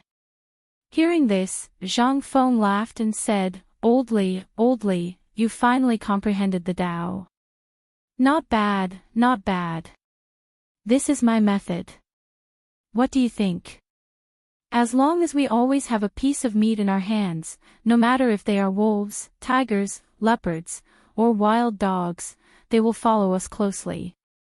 Moreover, once we take back this piece of meat, these people will be like dogs, wagging their tails and begging for mercy. Do you believe me? Seeing that Li Shimin was a little confused, Zhang Feng could only say, "I'll use the braised meat business method as an example. In fact, this is very simple. As long as we have the recipe of the braised meat, we will sell them the management rights. For example, the management rights of a store, which is the franchise fee of the branch, we will sell a store to them for 500,000 strings of cash or 1 million strings of cash. Moreover, we will only sell them the right to operate the store. They will all fight to get it. Do you know why? Because you have seen the prospects of this braised meat. What they value is the profit margin, so they will not hesitate to pay a mere 500,000 strings of cash or 1 million strings of cash. But do you think that is the end?" Zhang Feng smiled coldly. "This is just the beginning. After receiving the joining fee, they will have to pay us an additional fee every time they purchase braised food. Let's say that a bag of braised food can be used to braise 2 caddies of meat, but we only told them that it can only be used to braise 1 caddy. Do you think they will notice anything? If they don't do it according to our method, we only need to add that they will be responsible for the consequences. Do you think they will dare to not listen to us?" Li Shimin heard this and pursed his lips. At this time, he was actually speechless. He was deeply stunned by Zhang Feng. Who taught this kid this business method? Li Shimin was speechless and gave a thumbs up. "You are too sinister, kid. But I like this. Continue talking. What do you want to do next?" "Do what?" Zhang Feng patted Li Shimin's shoulder with certainty. "It's very simple. Just sit there and collect money. Think about it. We have arranged everything. Why do we have to spend so much effort to do things? For example, we have hired assistants. Why do we have to do it ourselves? They bought one of our branches and tasted the benefits. They will definitely want to operate a second, third, and fourth branch. If that is the case, what do you think will happen to us? Hiss. Li Shimin sucked in a breath of cold air. Chapter 11:16. Take the Chang and Hotel for example. Although it was said that there were only 70 branches in Chang and City, the business of the other restaurants and taverns in Chang and City was monopolized in an instant after they opened. Just think about it. There were only 70 branches. Besides Chang and City, how many prefectures were there in the Tang Dynasty? How many counties were there? How many places were there where restaurants could be opened? If all these places were filled with such hotels, what would it be like? However, the more he thought about it, the more scared Li Shimin was. He hurriedly asked, if that's the case, won't they earn all the money? Even if they only take half of the money, it's still an extremely terrifying number. Zhang Feng pointed at Li Shimin's head and said, you're muddle-headed, but sometimes you're really muddle-headed. Do you think that I, Zhang Feng, only have one business? When Li Shimin heard this, he said, don't tell me you want to hand over all your assets to them to manage. If that's the case, wouldn't you be raising a tiger and inviting calamity? No, you can't do that. You're definitely raising a tiger and inviting calamity. How could Li Shimin allow such a thing to happen? At this time, he couldn't wait to kill all these people himself. How could he let these people do these things? What was this? This was raising a tiger and inviting calamity. However, Zhang Feng didn't think so. He was just like Qianlong and Heshin. Why did Qianlong put Heshin in such an important position? He knew that Qianlong was insatiably greedy because of Heshin's greed. Zhang Feng once saw the most classic scene in the TV series. It was when Qianlong Emperor entered the prison to visit Ji Xiaolan and said, the more greedy a person is, the more he wants to get more. Because he has a goal, that is, greed. The premise of his greed is that he can get it from you. If he can get it from you continuously, then he will try his best to do things for you. What did Qianlong do in such a cycle? He only did one thing. That was to give He Jin a hard time and beat him up. He arranged for Ji Xiaolan to be by his side. There was another sentence that Zhang Feng remembered very clearly. Heshin fell, and Jiaqing was full. This was also an invisible boss gift that Emperor Qianlong left for Emperor Jiaqing. Qianlong Emperor couldn't bear to do anything to He Xin because he was merciful. After all, he had followed him for his entire life. There was no merit, but there was hard work. Moreover, a lot of the dirty work was done by He Xin. After all, He Xin didn't do anything that he particularly hated. But what about the 5 families and 7 Wangs and the Guanlong family? At this moment, the emperor wished he could drink their blood. Zhang Feng explained everything he knew to Li Shimin in detail, especially the matter between Qianlong and He Xin. He explained it to Li Shimin in a different way. Laoli, I once saw a fragment in an unofficial history. There was once a king of the state of Qi. The only thing he did in his life was to raise 2 people. One of them was surnamed He, and his name was Heshin. He was a scholar official of the current dynasty. He was very greedy, but he was very capable. Every time the Qi emperor gave him a task, he would always think of a way to get it done, especially if it was related to money. King Qi also thinks highly of that person. However, there is another scholar official in between. That scholar official's name is Ji Xiaolan. That scholar official is incomparably honest and incorruptible, but he abhors the insatiable Lord He. There was once when Lord Ji reprimanded King Qi for using corrupt officials in court. King Qi flew into a rage and locked him up in prison.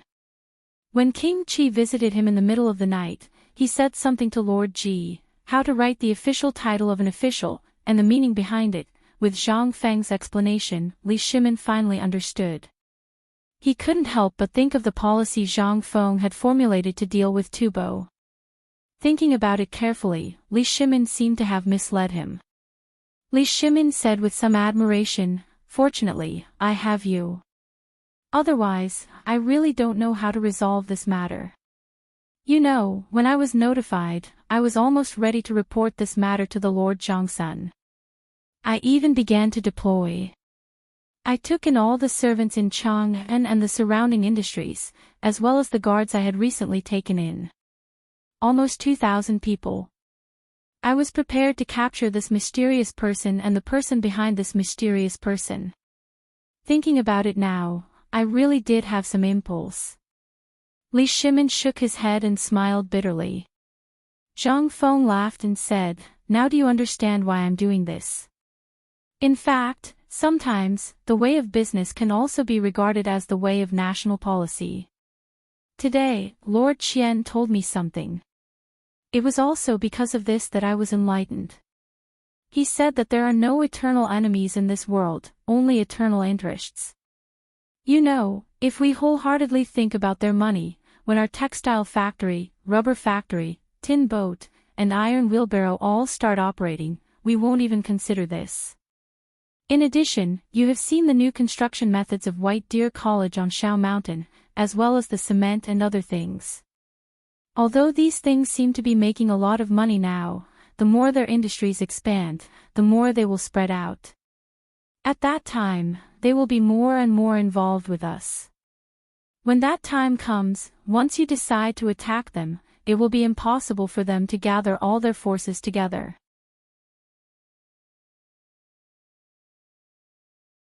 Chapter 11:17. Zhang Feng turned around and took out a cigarette from the bamboo tube on the table. "You see, what I'm holding now is actually the current state of the Guanlong Group and the 5 surnames, 7 hopes, and the Guanlong Group. At this time, they seem to have twisted into a force. Even if we know that they are very soft, you can squeeze your fist and see if you can crush them." While speaking, Zhang Zhong opened the palm of the incense in his hand and sprinkled the incense all over the table. Then Zhang Feng pointed to the cigarettes on the table and the ground, "But this is the situation after they took over our business. We are always waiting for them to exhaust themselves. We are always in the planning, but they are tired of making money and dealing with their business. They are not in the mood to do something. In this case, think about it. Once we gather a force at this time and break them one by one, do you think they have the time and ability to organize a force that can compete with us in a short time? Aristocratic families are very cruel. The only purpose of their existence is to expand the family business. In this way, their bloodline will occupy more resources in the family. In other words, sometimes, they are not united in their own interests. Every single one of his properties needs guards, and every single one of his properties needs a manager. Unknowingly, the backbone of his family has been scattered. If we were to attack the root of the problem at this time. Think about it. Was there a need to think about it? Zhang Feng had already explained it in detail. If he still didn't understand this, Li Shimin would really have lived in vain. Li Shimin wanted to look up to the sky and roar at this time, as if he had already seen the miserable state of the Guanlong Group and the 5 surnames and 7 hopes. Feng Zi, oh Feng Zi, I really don't know how your brain works. You actually came up with such a sinister plan.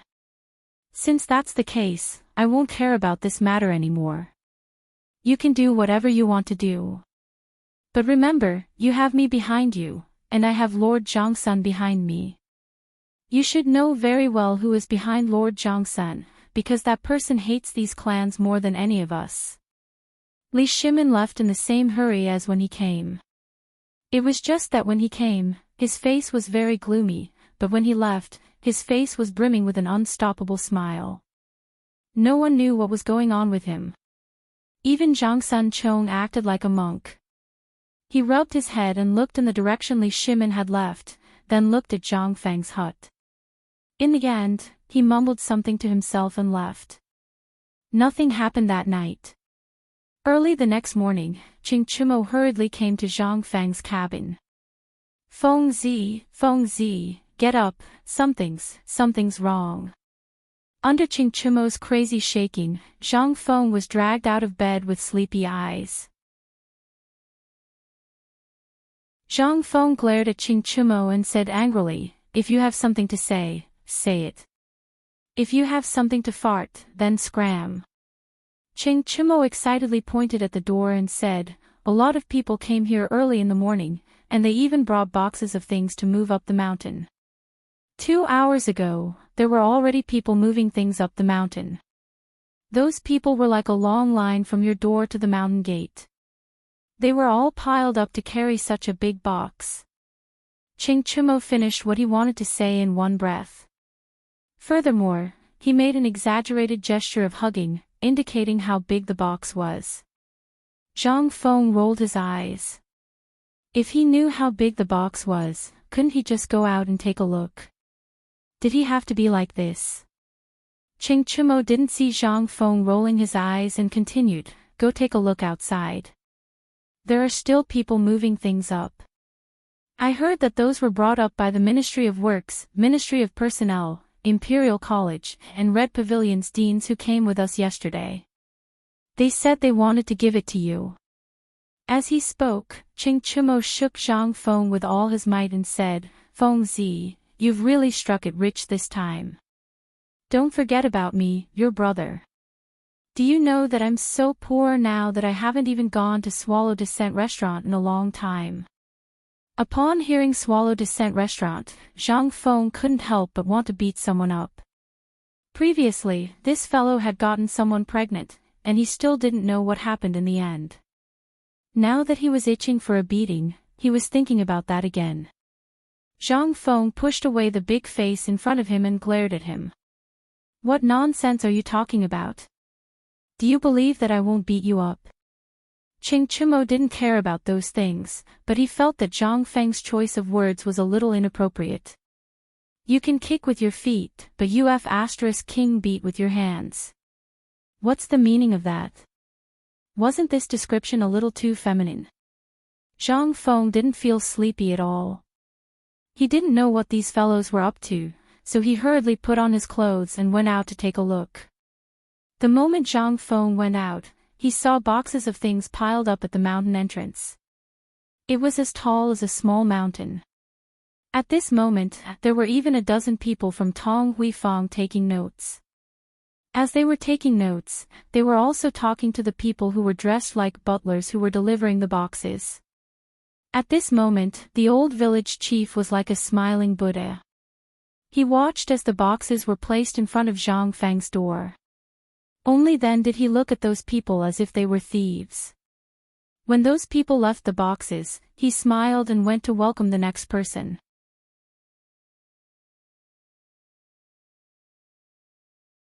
Chapter 11:18. At this time, at the mountain gate, He Zhongjing and the others from yesterday were accompanying the old village chief, making him laugh heartily.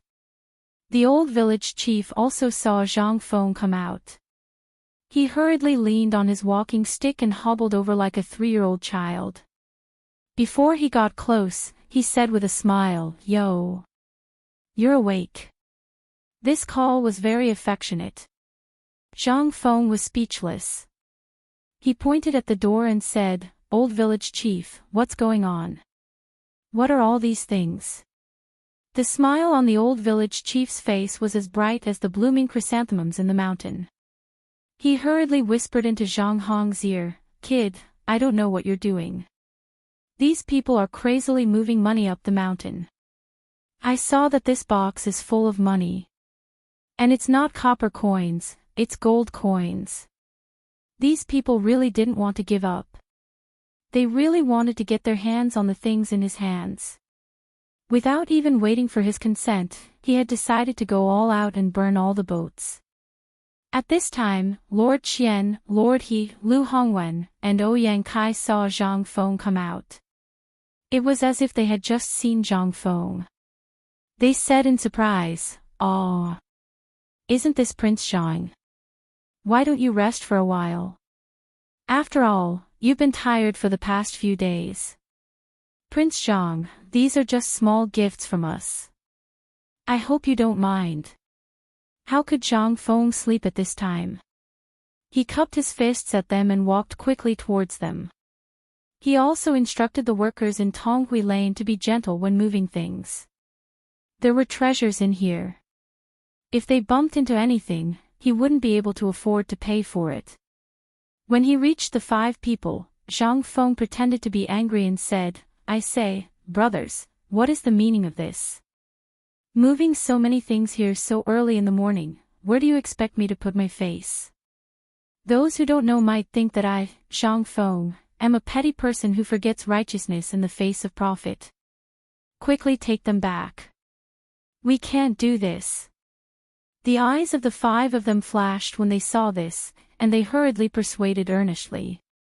"Ayaya, brother Zhang Feng, what are you talking about? We should have come here a long time ago. You should be aware that there are many miscellaneous matters in the academy, and we can't leave for a short period of time. Since White Deer Academy is about to open its doors, we don't have anything else, so we could only bring these ordinary things. I hope brother Zhang Feng won't blame us." Zhang Feng saw that they were sincere. Even Ouyang Kai was about to cry and was about to kneel down in front of Zhang Feng. He hurriedly grabbed Ouyang Kai's arm and sighed emotionally, "That's my brother. If it weren't for the fact that there are so many things to take care of, I would have dragged you 5 brothers here today and become sworn brothers. Let's go, let's drink. If there's anything, let's talk inside, okay?" Hearing Zhang Feng's words, the 5 people instantly calmed down. They hurriedly said, Okay, let's go, let's talk inside. There's no rush." As they spoke, the 5 people crowded around Zhang Feng and hurriedly entered Zhang Feng's little wooden hut. This was the first time they had entered Zhang Feng's hut. Once they entered, everything they saw was strange. In addition, Zhang Feng was deliberately showing off. As soon as they entered, he gave out handfuls of cigarettes to the 5 of them as if they were free. Although the 5 of them had seen these cigarettes before and heard of their reputation, this was the first time they had smoked to their heart's content. After all, these things were too expensive. The most important thing was that these things were in Chang'an City. No matter how rich you were, you might not be able to buy them. Although they were coughing non-stop at this moment, they still grinned and exclaimed repeatedly, "Good stuff, this is the real good stuff." Hearing this, Zhang Feng slapped his thigh. "Hey! What kind of good stuff is this? These are all cheap things. You brothers probably haven't drunk the wine I brewed myself. Today, I'll let you brothers have a good eye-opener." While speaking, Zhang Feng smiled mysteriously and quickly closed the door. Then, he ran to his bedroom. The 5 people's eyes lit up when they heard this. They hurriedly stared at Zhang Feng. After a while, Zhang Feng looked very distressed as he took out a jar of wine covered with dust. The wine jar was not big. It seemed to be able to hold 2 caddies of wine. They looked at each other, not knowing what Zhang Feng was up to. Zhang Feng took out a few exquisite glass cups from the drawer. The cups were not big, only the size of a walnut. Then, he carefully opened the mud seal on the wine jar. In an instant, the strong smell of wine made the 5 people's nostrils twitch uncontrollably. He Zhongjing asked in surprise, "Brother Zhang Feng, what kind of good wine is this? Why haven't we drunk it before?" Zhang Feng smiled as he poured the wine. "This is not something good. This is the white wine I brewed at home when I had nothing to do. I hope the 5 brothers can taste it. I wanted to give some to you brothers, but time is tight and I don't have time to brew it. There is only 1 jar left from the previous stock. When I brew it in the future, I will personally give some to you brothers. Let's not talk about this anymore. Let's have a drink first. I can guarantee that you won't be able to drink it anywhere else in the world except here. As long as you can drink it, it must have come from me, Zhang Feng. There's no doubt about it."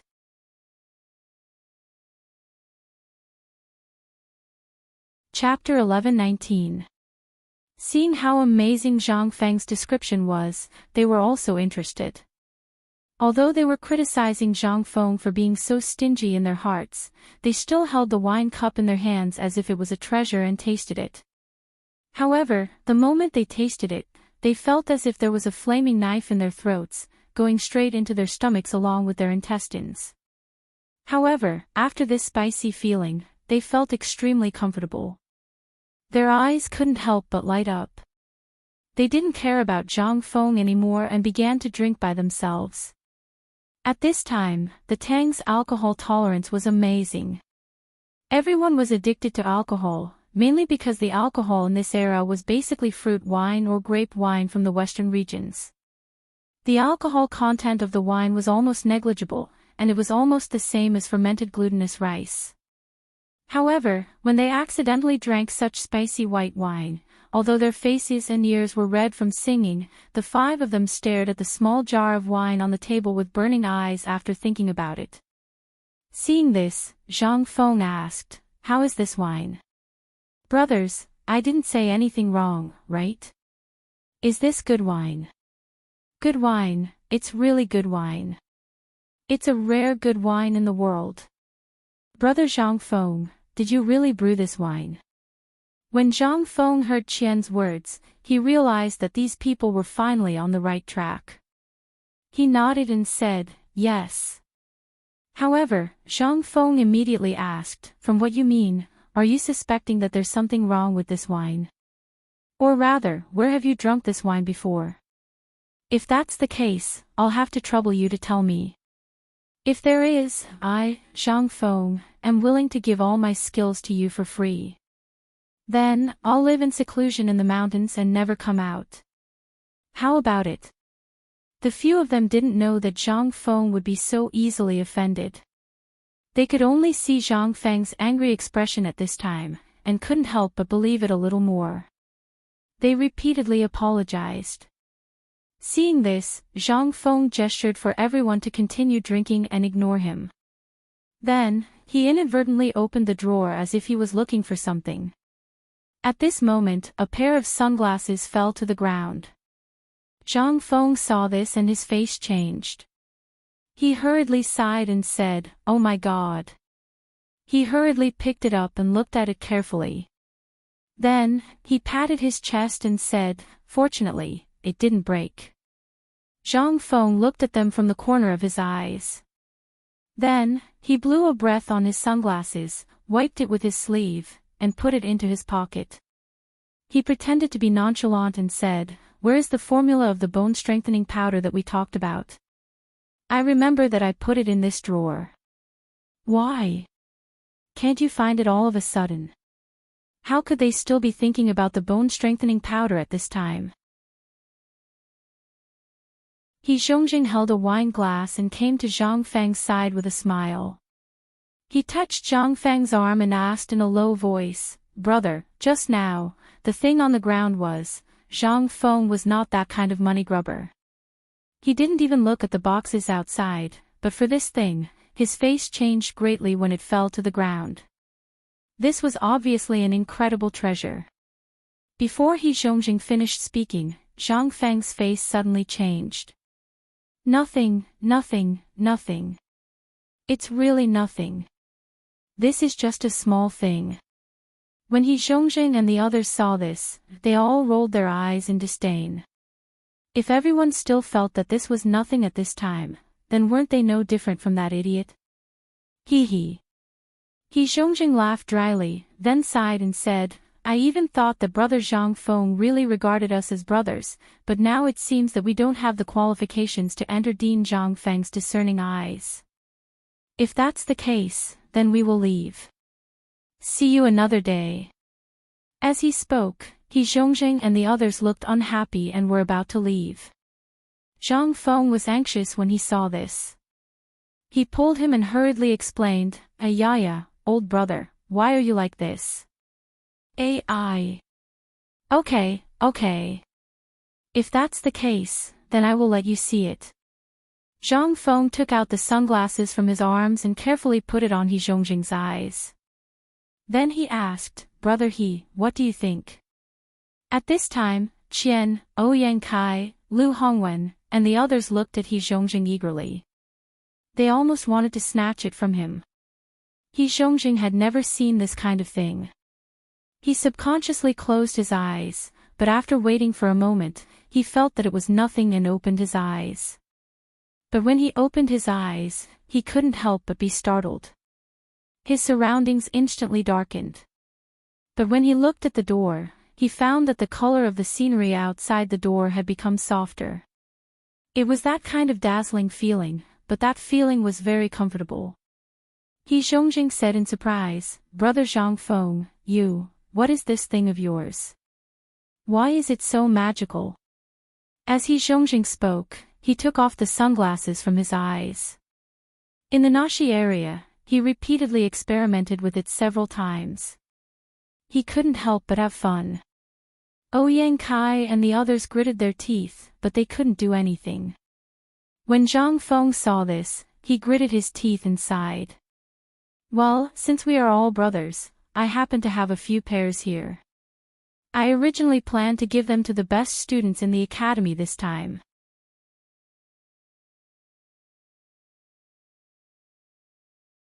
Chapter 11:20. When they heard this, their faces changed. Ouyang Kai held the box of sunglasses sadly and said, How could you give such a good thing to those people? How would they know the value of this thing? How would they know how to cherish it? Zhang Feng laughed and said, Didn't I meet you today? While speaking, Zhang Feng handed an exquisite wooden box to Ouyang Kai. Ouyang Kai wiped his hands on the clothes under his armpits as if he had received a treasure. Then, he carefully took the box. Inside the box was a pair of sunglasses that were exactly the same as the one in He Zhongjing's hand. There were 2 black glass pieces in the frame. They looked a little strange, but when He Zhongjing and Lord He put them on just now, everyone felt that it was so magical. Most importantly, it was very beautiful. Ouyang Kai couldn't wait to put on the sunglasses. In an instant, there was a burst of exclamations. After they played for a while, Zhang Feng saw that it was almost time. He waved his hand and said, Brothers, now that I am on the mountain, I can only give you these things. When I am free, I will give you more. How about it? While speaking, Zhang Feng changed the topic and said, I thought about what we discussed yesterday. As I saw a sentence in the unofficial history before, it is better to be alone than to be together. What old Qian said yesterday also benefited me a lot. They asked suspiciously, what sentence? It is that sentence, there are no eternal enemies, only eternal interests. Zhang Feng sighed and said, I was a little narrow-minded before. In fact, in terms of age and aptitude, I should respectfully call you elders. Logically speaking, I should have visited you as soon as I opened an academy in Chang'an City. However, I neglected this matter and was impolite. This is a small matter, but I am wrong. I apologize to you here. While speaking, Zhang Feng bowed respectfully to them. They looked at each other and let go of the last bit of grudge in their hearts. Like true brothers, they stepped forward and held Zhang Feng's hand. We're all brothers, why do you have to be like this? Why do you have to do this? Don't say such things that spoil the mood. If you continue, then you're not treating us as real brothers. Zhang Feng could only lower his head and nod desperately. If he continued to listen and make up stories, Zhang Feng was afraid that he would throw up his dinner from last night. However, for the sake of the plan, Zhang Feng suppressed his disgust and pulled Ouyang Kai with one hand and He Zhongjing with the other to sit down. The few of them were already well aware of Zhang Feng's situation. In Chang'an, apart from the Ao Lai Tavern, there was only one other tavern. They didn't know why Li Shimin would secretly come to Zhang Feng every few days. At this time, when they saw that Zhang Feng was so forthright, it was no different from the information they had gathered before. Moreover, this person was not scheming and had many treasures. Not to mention Li Shimin, even they, wanted to treasure Zhang Feng. At this time, Zhang Feng pulled on their hands and said, "You should all know what happened to me in Cheng and before. Look at my academy. There are so many people supporting it. Although I have made some things, it's hard to support it alone. Although Lao Li and the others are helping, the progress is too slow. For example, the basketball now, and the football, and so on. If all of them were to be promoted, oh, yes, and the bone-strengthening powder, you should know about it, right? But look at what the bone-strengthening powder looks like in the end. In the end, besides going into the pockets of the residents, what benefits did the people get? They got nothing." Zhang Feng said with righteous indignation, and the others listened and nodded. At this time, Zhang Feng continued, "So I have been thinking about how to promote basketball during this time. This is a good thing for the country and the people. These 2 days, I met several brothers at the mid-autumn hunt, and this idea came to me. Where can this thing spread the fastest? The academy. In addition, the Ministry of Works, the Ministry of Officials, and the Ministry of Rights, 3 top departments of the Tang Dynasty. If they can help, think about it, this is a rare opportunity to improve your reputation. If you help, I can guarantee that within a year, your official ranks will be promoted, and you will be the real ones." Hearing this, the eyes of the several people instantly turned red. In the current imperial court, it was harder than ascending to the sky to be promoted, and it was a big grade. It was simply a fool's dream. In addition, the emperor was deliberately targeting them at this time. At this time, they were simply unable to move an inch. In addition, each grade of official was divided into upper and lower grades. That was the difference between the 3 grades.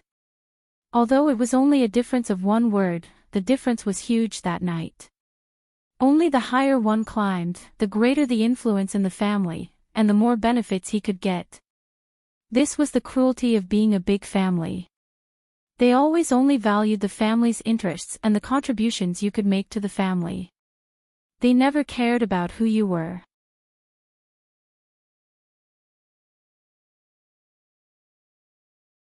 Chapter 11:21.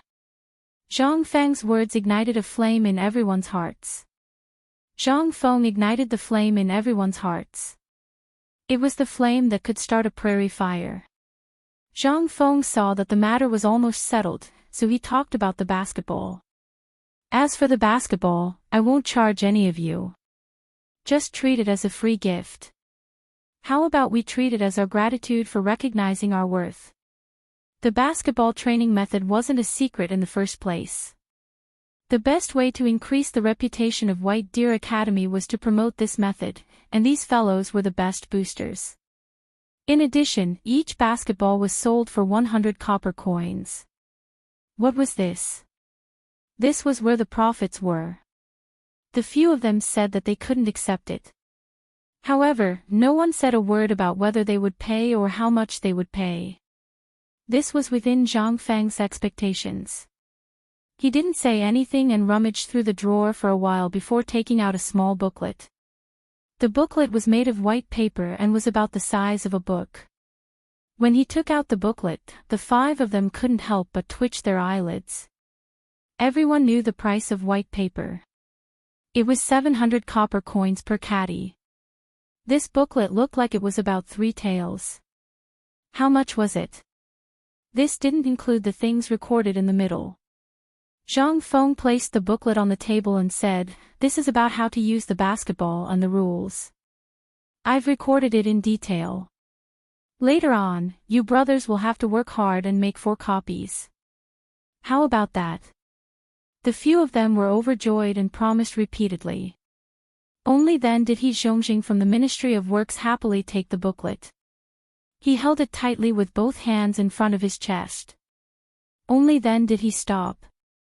Then, everyone knew that the matter had reached the most critical moment. Zhang Feng took out 4 more booklets from the drawer.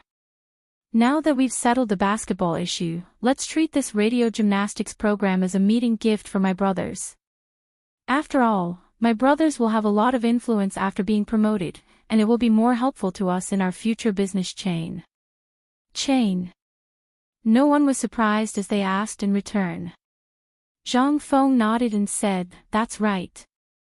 It's a chain store. I'm sure you brothers have visited Chang and restaurant before.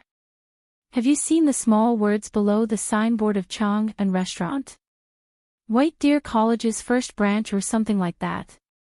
The few of them nodded. Zhang Feng then said, "That's what a chain store means. You brothers can arrange for your own stores. You can open them wherever you want. I won't charge you a single copper coin. You can treat it as a free gift. But there's one thing. This brazing material and this recipe have been passed down in my family for hundreds of years. It's a secret recipe. Yesterday, it was because of this that I didn't promise you in time. I hope you don't mind. Since this thing has been passed down for hundreds of years and hasn't been passed down, it must be an extremely precious heirloom. Today, Brother Zhang Feng is so generous to pass it down, it must have suffered a great psychological burden. Let's not talk about it anymore. We brothers have already done you 2 favors. You don't need to talk about the braised meat anymore. We all know how much the braised meat is worth. So, we will give you 1,000 gold taels as a joining fee for every restaurant. What do you think? 11,000 gold taels. Oh my God. Lao Tzu originally thought that a few thousand strings of coins or a few hundred taels of silver would be enough. He was worried that they would just leave. His brain wasn't sharp enough. How did his vision become so low? Zhang Feng had the urge to slap himself. When they saw this, they couldn't help but look at each other. They didn't know why Zhang Feng had such a pained expression on his face at this moment. They thought that he felt that the money was too little. The few of them looked at each other, and finally He Zhongjin gritted his teeth and said, "I'll make the decision. We'll give you 1,500 taels of silver per restaurant. This is our limit. But don't worry, as long as we can earn money or get the approval of our families, this can only be considered as a deposit. When the time comes, we'll give you extra support. Brother, we'll give you more than this. What do you think?" When Zhang Feng heard this, he finally felt relieved. At the same time, he silently calculated.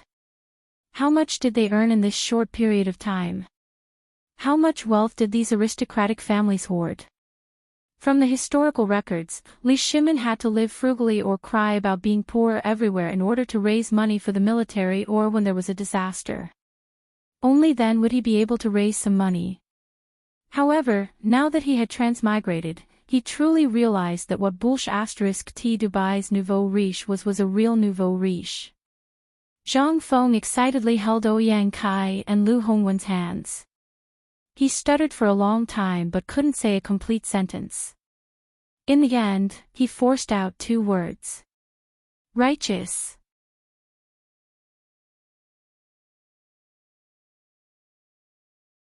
Chapter 11:22. Since all of you have said so, then the joining fee is settled. From now on, this restaurant will be charged at 1,500 taels of gold. I'm only talking about the joining fee for one restaurant. No matter how many years you stay, I won't charge you a single coin. Hearing this, their eyes lit up. Previously, they thought that 1,500 taels of gold a year was a little too little. They had also inquired about the braised meat. If every shop did not accept food and changed to a cashier, they could earn at least 100 taels of silver a day. This was already considered the least. Under normal circumstances, if they took over the hotel, they would directly renovate it and only open it to the wealthy merchants and officials of the imperial court. Then, they would earn more and not less. At this moment, hearing Zhang Feng's words, they really felt that Zhang Feng was really ignorant and inexperienced. They even felt that the money was too little. Ouyang Kai sighed, patted Zhang Feng's shoulder and said, "Good brother, don't worry. We brothers know that you are helping us, so don't worry about this matter. This 1,500 taels of gold is only a deposit, I can guarantee it. At worst, we will write a contract for you later. The 1,500 taels of gold can only be considered as a deposit. When the time comes, we will divide the money into 3 portions, a total of 7,500 taels of gold for the first 2 portions of the year. If you are a brother, you must not refuse, otherwise, we will feel guilty even in our dreams. What else could Zhang Feng say? He didn't think so much at first. How could he have been so muddle-headed as to allow this group of rich people to raise his price to 7,500 taels of silver? Motherf ***. He had seen people who gave him money, but this was the first time he saw people rushing to give him money. How could he refuse? Zhang Feng cupped his hands in front of his chest and excitedly bowed to them again. Then he sighed and said, well, since the joining fee is settled, let's not talk about it anymore. Let's talk about the next thing. But at this moment, he Zhongjing and Lord he said, Brother Zhang Feng, since the joining fee has been settled, can we change the name of the restaurant? After all, this is our restaurant. If we still use the name of Chang and University, isn't it a little bit? Only then did Zhang Feng understand. He asked, aren't the names of the shops chosen by my brothers? Since we are all from big families. But for the sake of distinguishing, I have a suggestion. That is, each family can only use the same name. For example, Brother Ouyang, you can use Ouyang Family Hotel. What do you think? But the place of signature must be Chang and Hotel Branch. What do you think? Well, after pondering for a while, they gritted their teeth and said, Brother, since you are so generous, let's make a small request. We will agree. After this matter was settled, Zhang Feng drank 2 glasses of wine with them as a celebration. Then he said, just now, this kid said that this brazing material is the secret of our Zhang family. Based on this, you should have seen it a few days ago. My fiancé has been following me, so, we know about this. Brother, you don't have to say any more. We understand, we all understand. Brother, how about this? He pondered for a while, then said with a solemn expression, since this is your secret, we won't force you. You name a price, and as long as it's on time, it will be given to us to provide for our daily consumption. What do you think? They had long been familiar with the business model of Chang and Hotel. Every day, the brazing material of Chang and Hotel was brought down from Shao Mountain. Therefore, although they wanted this recipe very much, they also knew that since Zhang Feng had mentioned his fiancée, it was tantamount to cutting off their thoughts. However, just when they had lost hope, Zhang Feng said, Brothers, since we are doing business openly, I can give you some of the recipes. However, brother, please allow me to take the most important thing. After all, I don't know how many stores I will open as a brother, and I don't know how many stores I will open in a month. If all the materials are sent out through my academy, it will be inappropriate. Then, my academy will directly close down. When they heard this, they looked at each other and laughed. After laughing, Zhang Feng pushed a small booklet on the table and said, In this booklet is the recipe for my brazing ingredients. However, the ingredients for these recipes still need to be found by brothers. I'm only responsible for the most important thing. If you need it, bring the document and directly go to my food factory at the foot of the mountain. Take out the proof and hand in the money you win to receive it. How about it? How about this, I will charge you 10 copper coins for a portion of brazing material. What do you think?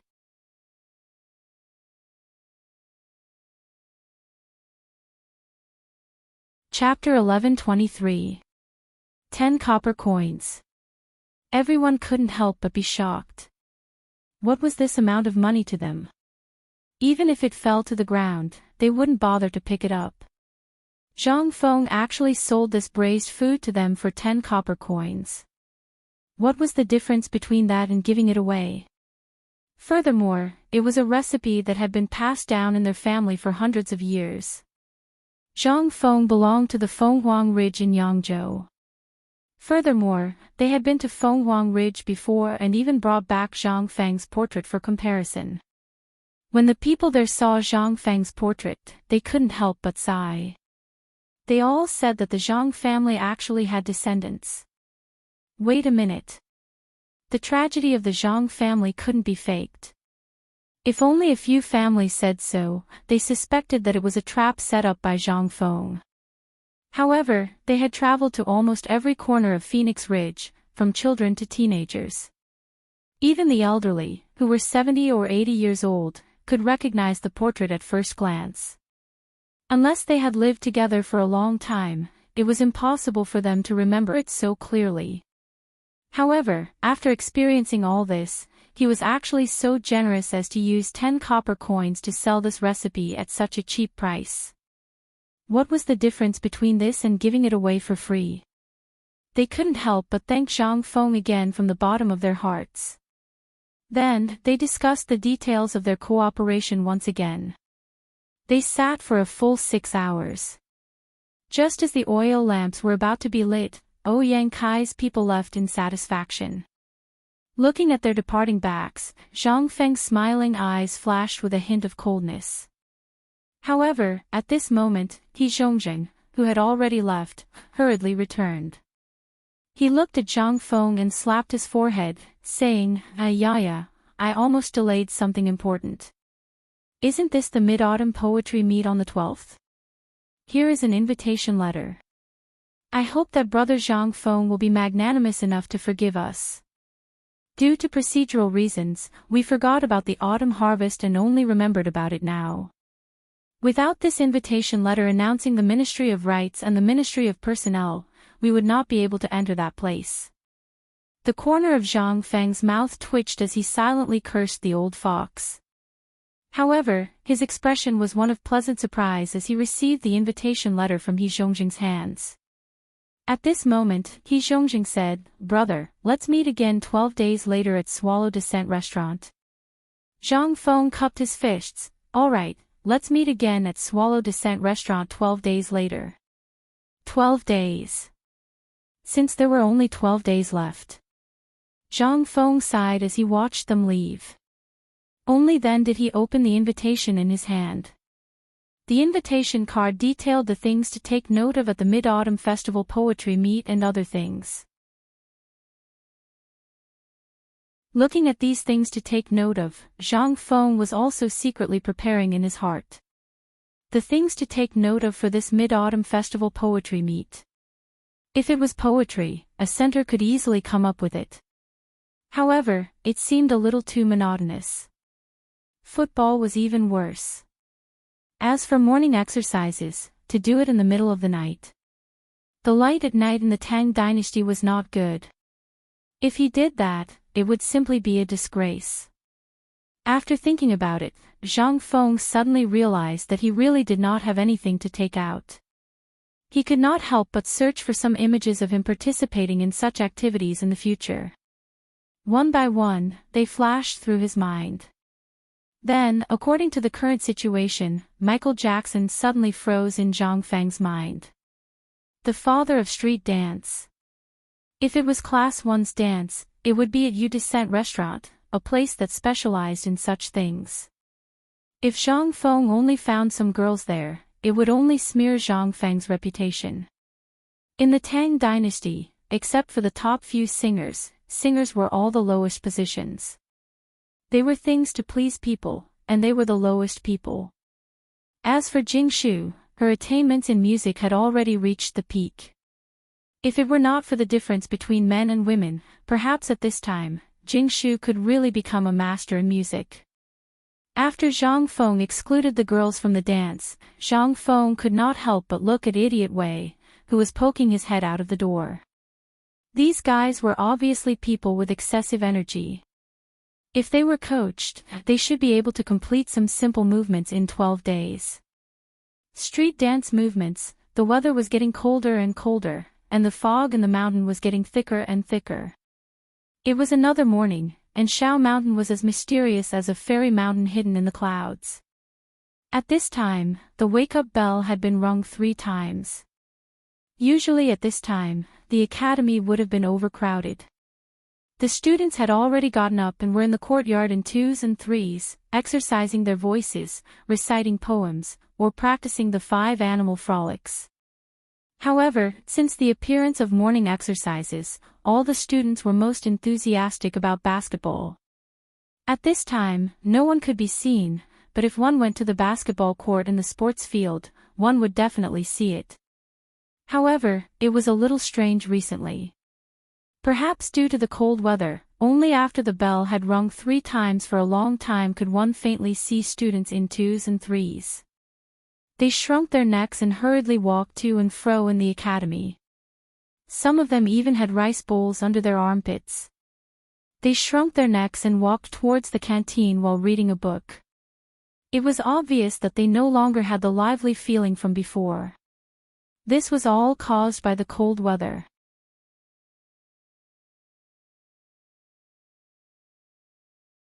Chapter 11:24. The ringing of the bell was to inform everyone that it was time for breakfast and to herald the arrival of a new day. A moment later, the sound of reciting the 4 books and 5 classics could be heard in the square outside the first floor of the teaching building. The sound gradually grew louder and louder as more and more people gathered. Finally, it formed a wave of sound that reverberated throughout the entire Shao Mountain.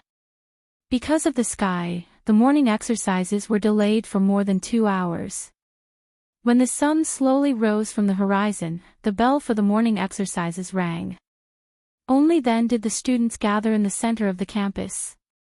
At this moment, Zhang Feng slowly yawned, wrapped his robe tightly around him, and crawled out of the room. Looking at the fog outside, Zhang Feng rubbed his sleepy eyes and slowly walked toward the teaching building. When Zhang Feng arrived, the 3 rounds of morning exercises had already ended. At this moment, Qian Wanli led the running team and slowly walked past Zhang Feng. The students hurriedly stood still and saluted Zhang Feng. Zhang Feng chuckled and waved at them. Then, when no one was paying attention, he called out to Chen Chumo and the others. When they saw Zhang Feng acting so sneakily, they thought that something big had happened and hurriedly followed Zhang Feng into the small wooden house. Once they entered the small wooden house, everyone felt a trace of warmth. Once they entered the small wooden house, Chen Chumo and the others returned to their natural instincts. They were either lying down or sitting on chairs, minding their own business as they searched for prey or wanted to discover some miracle from Zhang Feng. Zhang Feng glanced at everyone, then stared at Li Qingqian and said, "There are still 11 days until the Mid-Autumn Poetry Meet, right?" Li Qingqian didn't know what Zhang Feng wanted to say, but he still nodded. Yes, there are still 11 days. Therefore, during this period of time, we will also be diligently practicing basketball, football, and morning exercises. When the time comes, I believe that with these 3 things, the fame of White Deer College will definitely spread throughout the world. Is there even a need to say that? With the few of us taking action, it will be hard for us not to become famous. When I think about those little girls in Swallow Descent restaurant, no, those girls' screams, I'm really excited.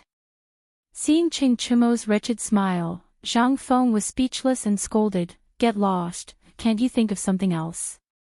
Women, women, women all day. Sooner or later, you will die on a woman's belly." Chen Chumo just smiled and didn't answer. Zhang Feng was so angry that he didn't want to talk about it anymore. He waved his hand and said, "Okay, let's not talk about this anymore. I have a plan here.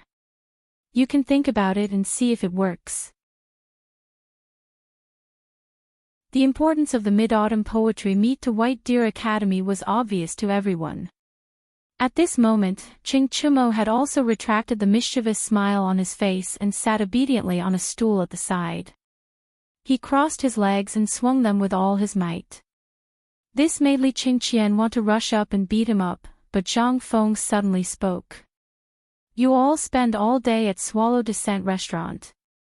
Do you all know how to dance? Li Qingqian and the others' expressions instantly froze. We know a little. But Li Qingqian seemed to have thought of something and asked hesitantly, Fingzi, what do you mean?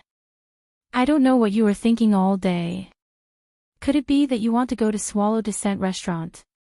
Basically, we all know a little about the things in Swallow Descent restaurant. Why are you asking this? Li Qingqian had a bad premonition. Zhang Feng became spirited. He looked at Li Qingqian and asked, Tell me, what do you all know? Is it a horse-riding dance or something? No, tell me, what kind of dance do you all know? Tell me, maybe we will know when the time comes. Hearing this, Li Qingqian and the others' expressions suddenly changed. Dance, I am the crown prince, and you want me to dance. And a man at that.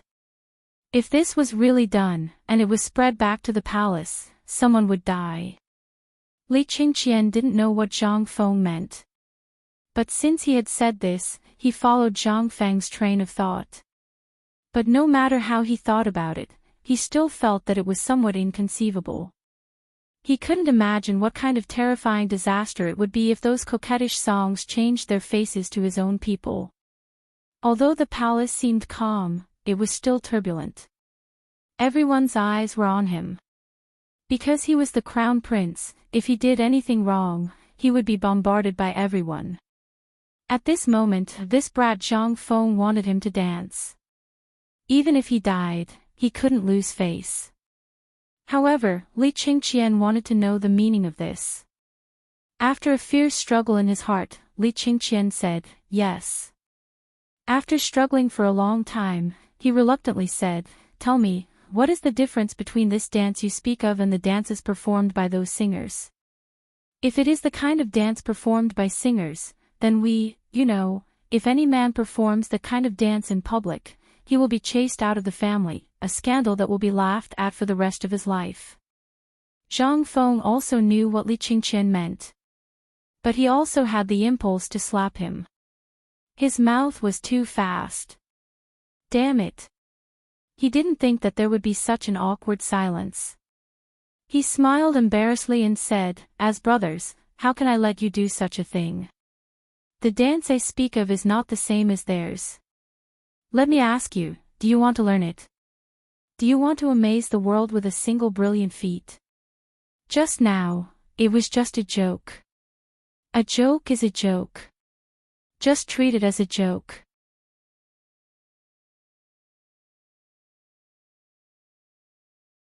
Chapter 11:25. Li Qingqian was speechless. He was almost scared to death by Zhang Feng. This kid actually said that it was just a joke. Li Qingqian became especially cautious. After thinking for a long time, he stared at Zhang Feng for a long time before saying, Fingzi, you should know the significance of this mid-autumn poetry meet. We sincerely want to establish White Deer College. If a woman can't become a great scholar because of this, my brothers will feel uneasy for the rest of their lives. He didn't know what was wrong with Zhang Feng today. He thought that Zhang Feng was testing him. But how was Zhang Feng testing him? Zhang Feng immediately interrupted Li Qingqian's cliché and said, I didn't expect you to be so unyielding in the past. Alright, since that's the case, I'll teach you this dance. But don't worry, the dance I'm talking about is different from the dances you know of. It's more powerful and domineering. It shows the might and majesty of a man. I can guarantee that as long as you dance like this in Yanlai restaurant, not to mention Chang and City, even the Tang Dynasty won't be able to hold your reputation. No matter where you go, you won't lack girls. I, Zhang Feng, can guarantee it with my head. Qing Chumo's eyes turned red when he heard the word girls. He jumped up from the stool and walked quickly to Zhang Feng. He stared at Zhang Feng with a burning gaze and asked, Is what you said true?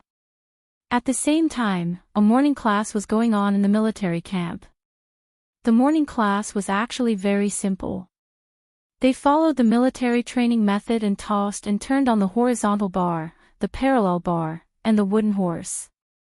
Then, they had to climb over the net, rope, and obstacle course. However, just as everything was going smoothly, there was a sudden commotion. A moment later, a military officer suddenly appeared in front of Yuchi Gong's tent. He hurriedly woke Yuchi Gong up. Yuchi Gong wanted to slap the person away, but the person seemed to be prepared. When Yuchi Gong's palm came, the person quickly dodged and said, "General, something bad has happened.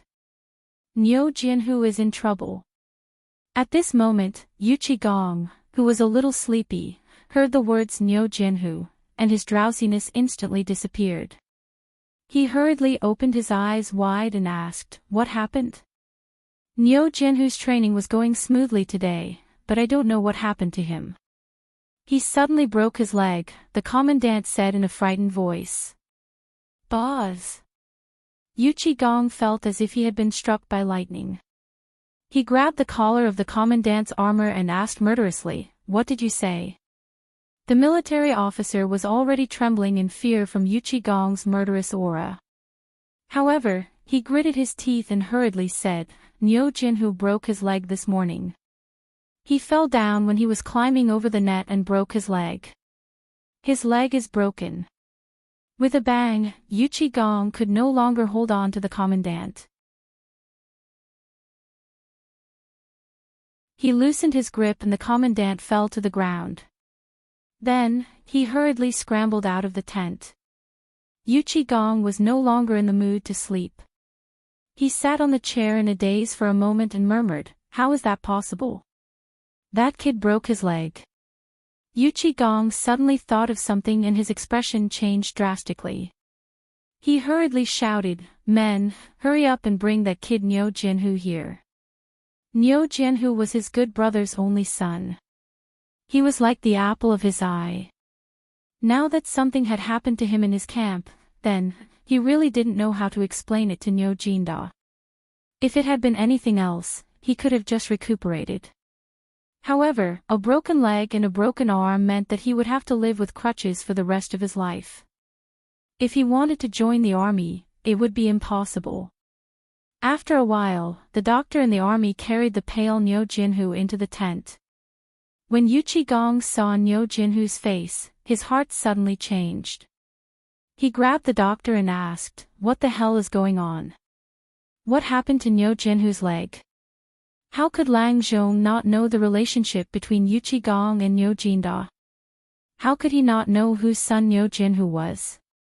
Although he was afraid at this time, he still said with a bitter face, replying to the general, "Niu Jianhu, he may not be able to keep his leg." After receiving another confirmation, Yuchi Gong's face instantly turned pale. This old brother of his had been on the battlefield all his life and only had Niu Jianhu as his precious treasure.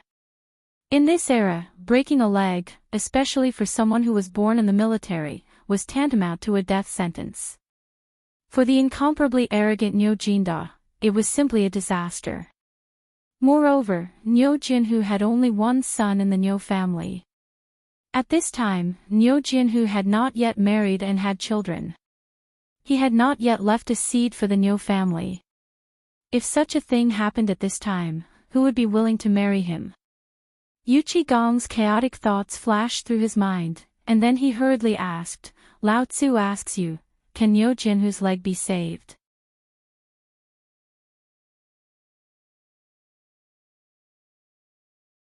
Chapter 11:26.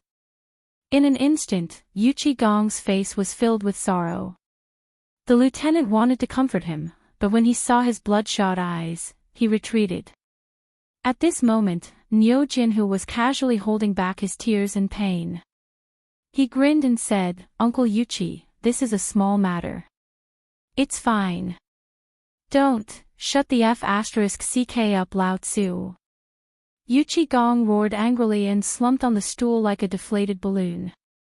He stared at Niu Jianhu, who was lying on the soft couch, and his leg, which was dangling at the side without any feeling. His face was extremely pale. He didn't know how to face his old friend.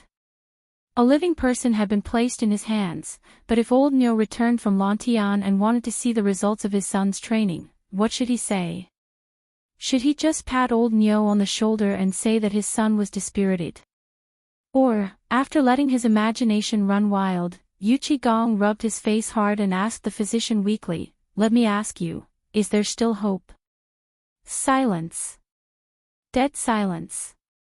At this moment, no one dared to speak because no one knew if Niu Jinhu's leg could be saved. The result was obvious, but no one dared to say it. At that time, everyone had seen it with their own eyes. When Niu Jinhu was climbing over the net rope wall, his ankle was caught by the net rope. Just as he was about to climb over the railing, everyone heard a cracking sound. Then, they saw a bone sticking out of Niu Jinhu's leg. If it could be reattached, then it would be a miracle. With a bitter expression, the military doctor lifted Niu Jinhu's armor skirt and removed his boots. At this moment, Yu Qigong discovered that the gap between the skirt and the armor had long been dyed red with blood. Even the underwear was stuck to the blood. A section of shining white bone shards dazzled Yu Qigong's eyes, causing him to feel pain. At this moment, Yu Qigong was in despair. If there was still hope, it would only be saved by a god. When he thought of that, Yu Qigong suddenly thought of someone. That's right, he thought of Zhang Feng. However, when Yu Qigong stood up and was about to walk out excitedly, he was stunned when he reached the entrance of the tent. After a deep sigh, he returned to the tent. Just now, the military doctor's action of tearing his trousers seemed to have affected his wound. At this moment, Niu Jinhu's face was pale and he had fainted. Because of the operation just now, the blood on Niu Jinhu's leg was gushing out even more violently. The military doctor had a panicked expression as he hurriedly ordered a few people to pick up some quicklime and other things that the military used to stop bleeding. Niu Jinhu's bleeding seemed to be making a final struggle. Seeing this, Yu Qigong could no longer sit still. He tore off his armor and rushed out of the camp. The army camp was not far from White Deer Plains. However, when Yu Qigong left the military camp and looked in the direction of White Deer College, he was slightly stunned. He didn't know what to say. What if even Zhang Feng and Dr. Sun couldn't do anything? At this moment, Zhang Feng and Dr. Sun were Yu Qigong's last hope. If these two people couldn't do anything, then who else in the world could save Niu Jinhu? If he didn't save Niu Jinhu would definitely use up his last bit of life force in less than 3 days. Then, thinking of this, Yu Qigong didn't hesitate anymore. He fiercely kicked the warhorse beneath him. The warhorse neighed in pain and madly galloped in the direction of White Deer College. At this moment, everything on the mountain was proceeding in an orderly manner. Those who were studying, and those who were doing other things were doing other things. It was rare for Zhang Feng to have some free time. He basked in the warmth of the sun and instructed Qing Chumo and the others in their clumsy street dance moves. He would stand up from time to time and teach them. However, because Qing Chumo and the others were too stupid, and because they were acting like young girls, they became shy. Zhang Feng was so angry that he simply brought the others along. At this moment, Zhang Feng faintly heard the sound of hurried horse hooves. His heart trembled and he was surprised. He thought that it was Ouyang Kai and the others returning. However, in the blink of an eye, he saw the answer. He saw Yu Qigong appear at the entrance of the college with a pale face. Zhang Feng was shocked when he saw this. Old Yu's condition wasn't right this time. Every time he saw Yu Qigong, he was always in a good mood. He had never seen him like this before. The people around him also saw the expression on Yu Qigong's face, and they were all shocked. Zhang Feng hurriedly instructed everyone to continue practicing, and then hurriedly caught up. Yu Qigong looked at Zhang Feng and then at Li Qingqian and the others. He sighed and said in a muffled voice, "Let's talk inside." Then, he plunged into Zhang Feng's small wooden house without looking back. When he entered, Zhang Feng wanted to say something. However, with his sharp senses, he actually noticed that there were a few drops of blood on Yu Qigong's face. Although the blood had already coagulated, when combined with Yu Qigong's current complexion, Zhang Feng couldn't help but be shocked. He hurriedly asked, "Old Yu, what happened?" Yu Qigong looked at Zhang Feng. He wanted to say something but stopped. After looking at him for more than 10 breaths, he sighed heavily. His mouth opened for a long time before he finally squeezed out a few words. "I'm fine, but I'm afraid Xiaohu won't live for long."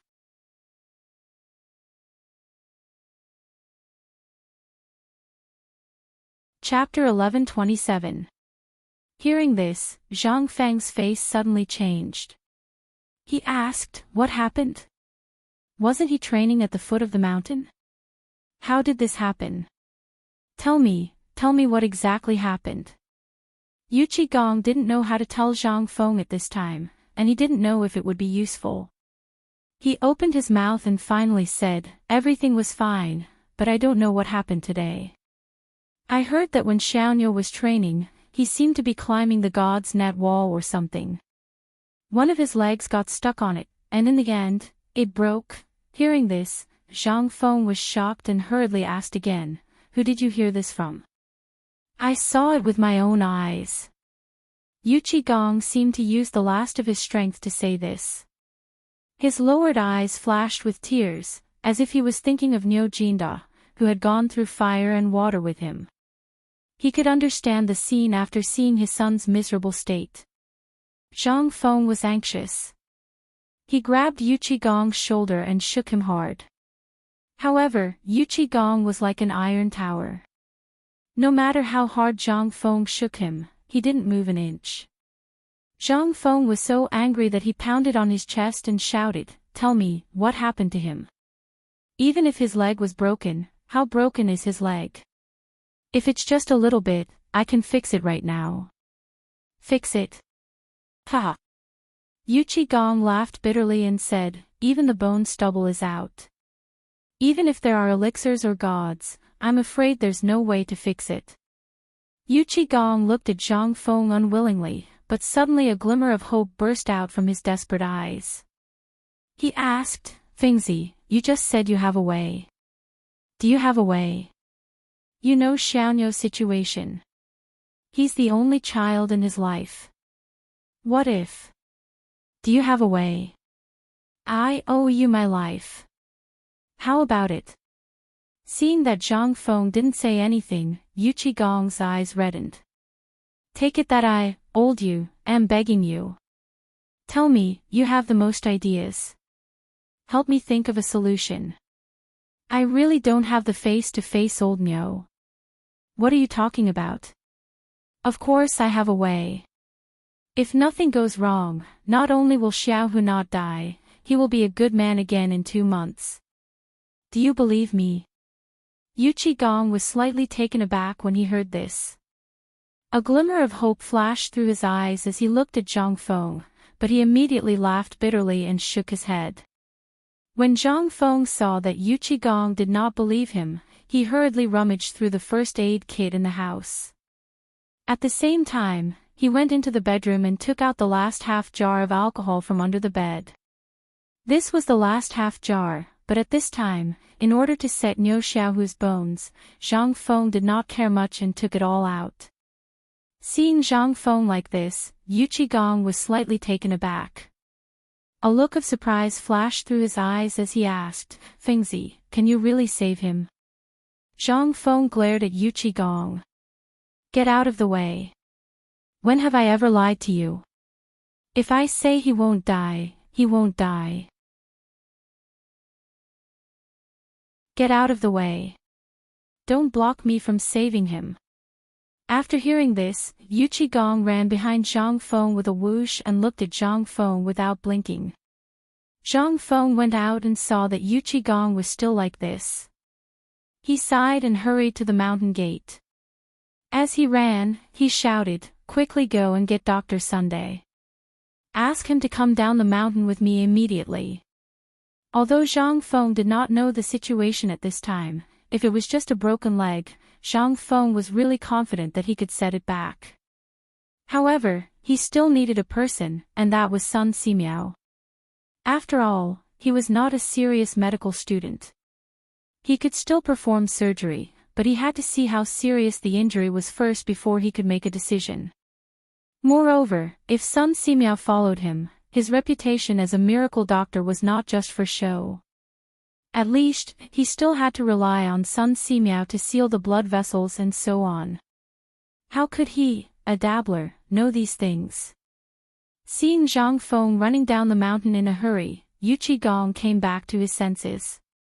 He wiped the tears from the corner of his eyes and glared at Li Qingqian, who was stunned in place. Li Qingqian only came to his senses at this time and hurried to the small bamboo house where Sun Simiao lived. Originally, Qing Chumo and the others wanted to go down the mountain to see who was and what happened. However, when they saw Yu Qigong's expression, they retreated in fear and continued to practice and dance. Yu Qigong quickly followed Zhang Feng. Although he was worried about this matter, he was more worried that this brat would charge into the military camp head-on. If that happened, he would not even know how he would die. As for Sun Simiao, he naturally knew the pros and cons of this matter and knew where to find him, so he did not need to worry too much. Yu Qigong rode his horse and caught up with Zhang Feng, who was sitting on a pole. He reached out his hand and gestured for Zhang Feng to get on the horse. However, Zhang Feng glared back, but he also knew that this was the time to save people, so he could not care less. Yu Qigong practically lifted him onto the horse's back, and then he heard Yu Qigong say, "Hold on tight." In the next moment, Zhang Feng truly felt the effects of a 100-meter catapult jump.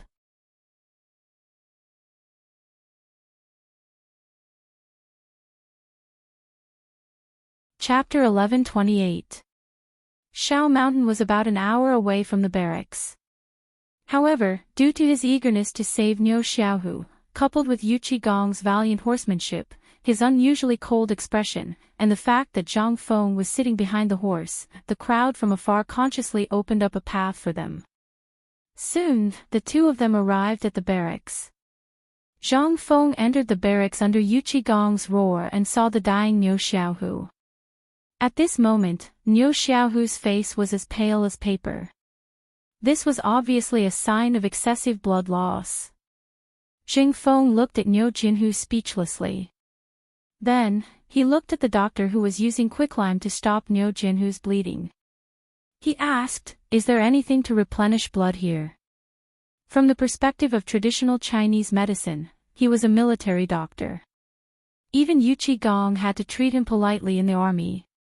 When he saw a young man approaching, he wanted to scold him, but when he saw that it was Yu Qigong standing beside him, he answered honestly, "Yes, there is." Without waiting for Zhang Feng to speak, Yu Qigong roared, "Since there is, why don't you go and prepare it?" What could the doctor say? He hurriedly ordered two of his disciples to prepare the herbs to replenish the blood. The doctor felt a little strange.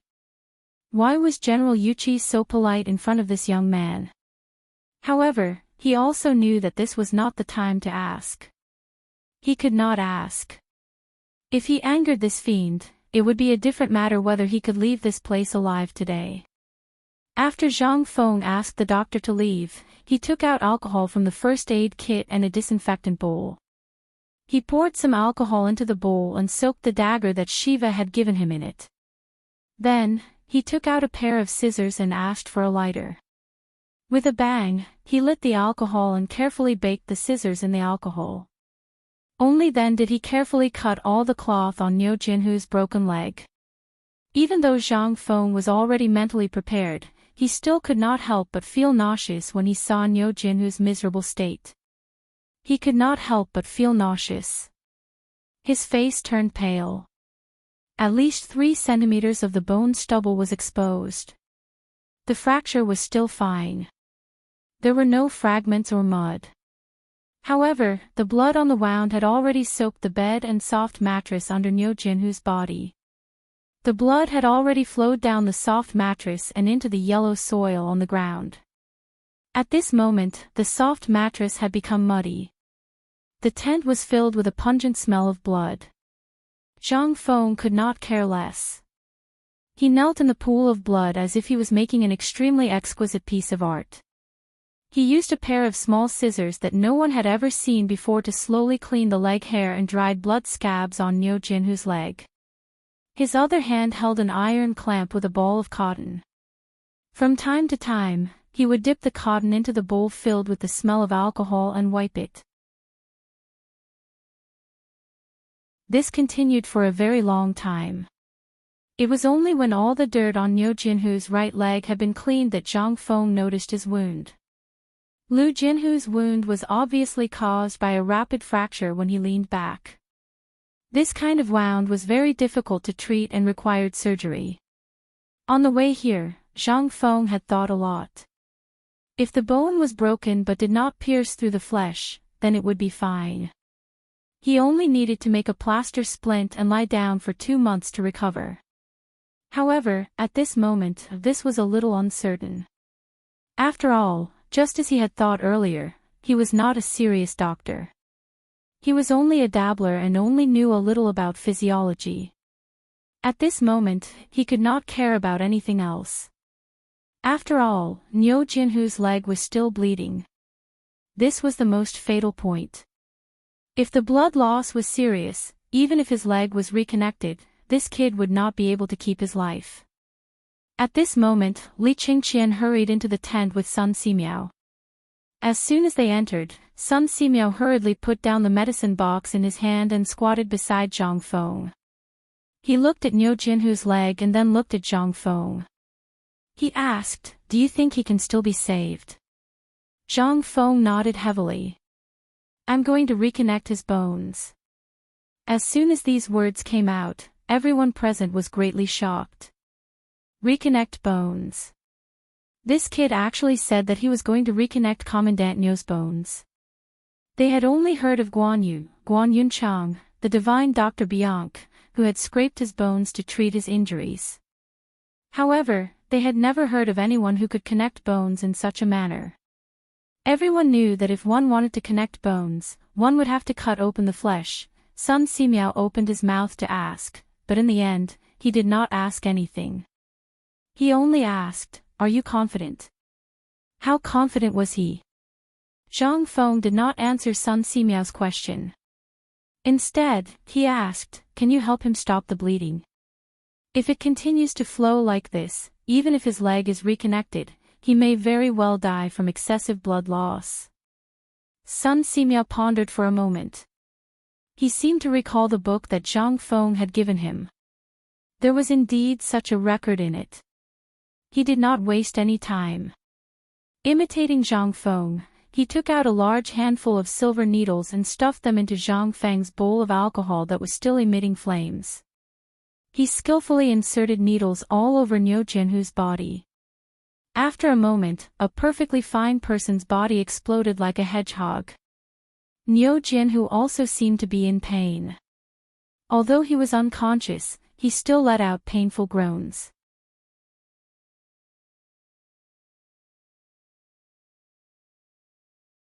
Chapter 1129. When the last of the 99 silver needles entered Niu Jinhu's body, the wound on his right leg stopped bleeding. However, the moment the blood stopped flowing, Niu Jinhu's calf swelled up. Zhang Feng frowned slightly. As long as the wound didn't bleed, it would swell up a little. It was better than dying from blood loss. Using alcohol to clean Niu Jinhu's wound was troublesome. Alcohol was irritating to begin with. If Niu Jinhu woke up from the pain, he would be in big trouble if he couldn't hold on. After thinking about it, Zhang Feng decided to use a small cotton ball to clean up the wound bit by bit. It took more than 2 hours.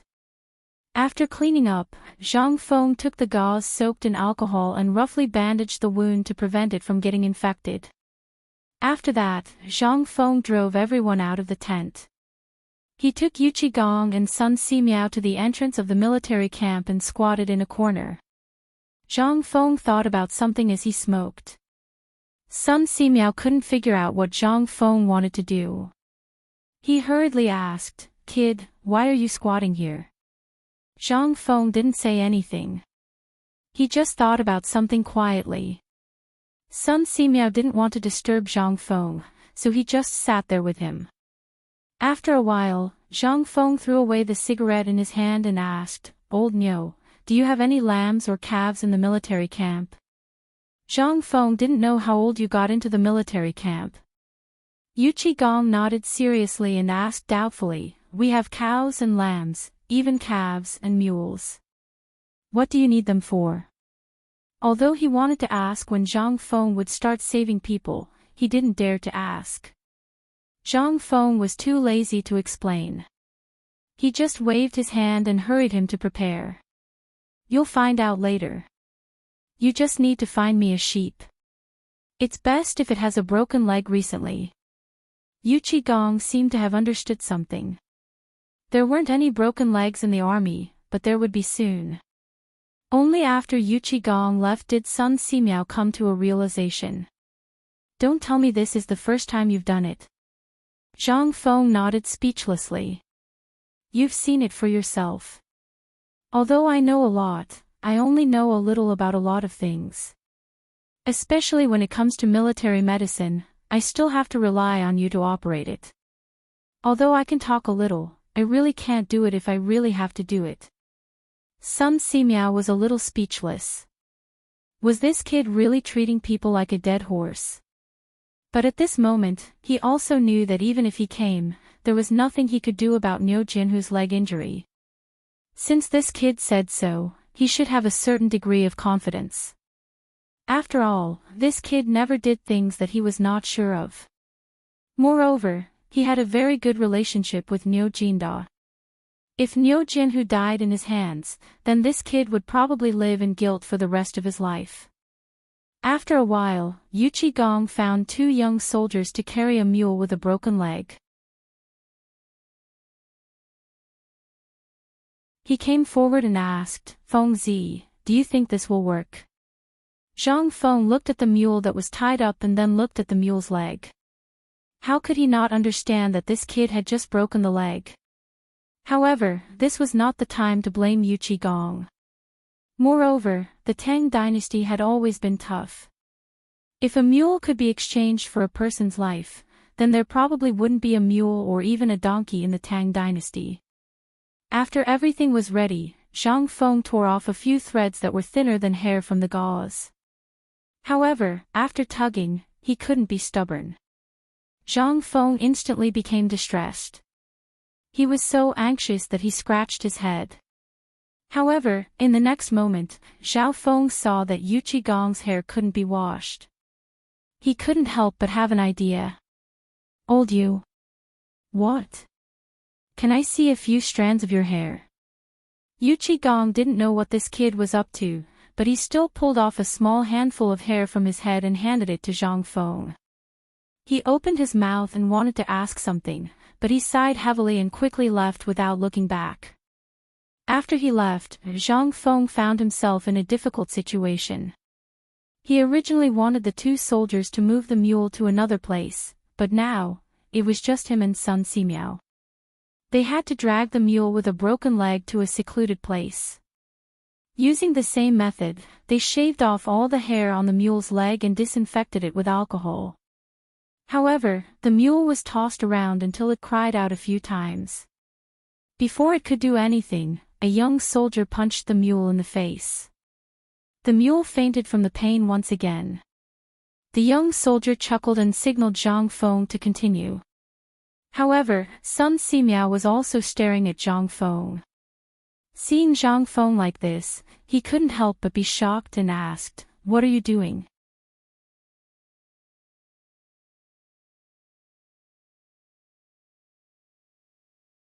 Chapter 1130. Zhang Feng didn't say anything.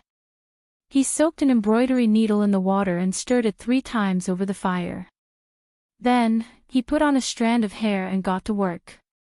First, he slowly sewed up the torn flesh.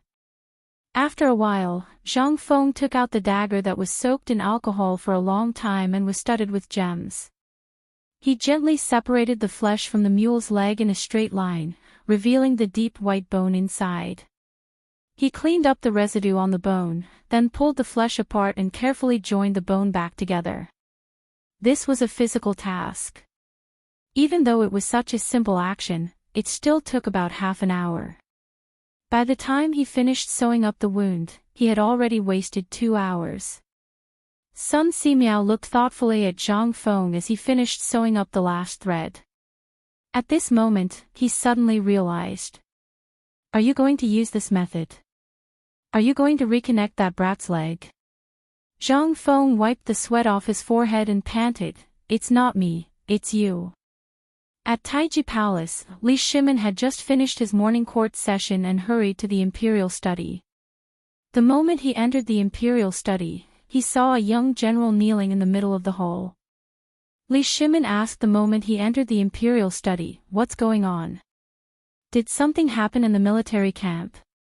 When the young general heard this, he hurriedly rushed over and kowtowed twice.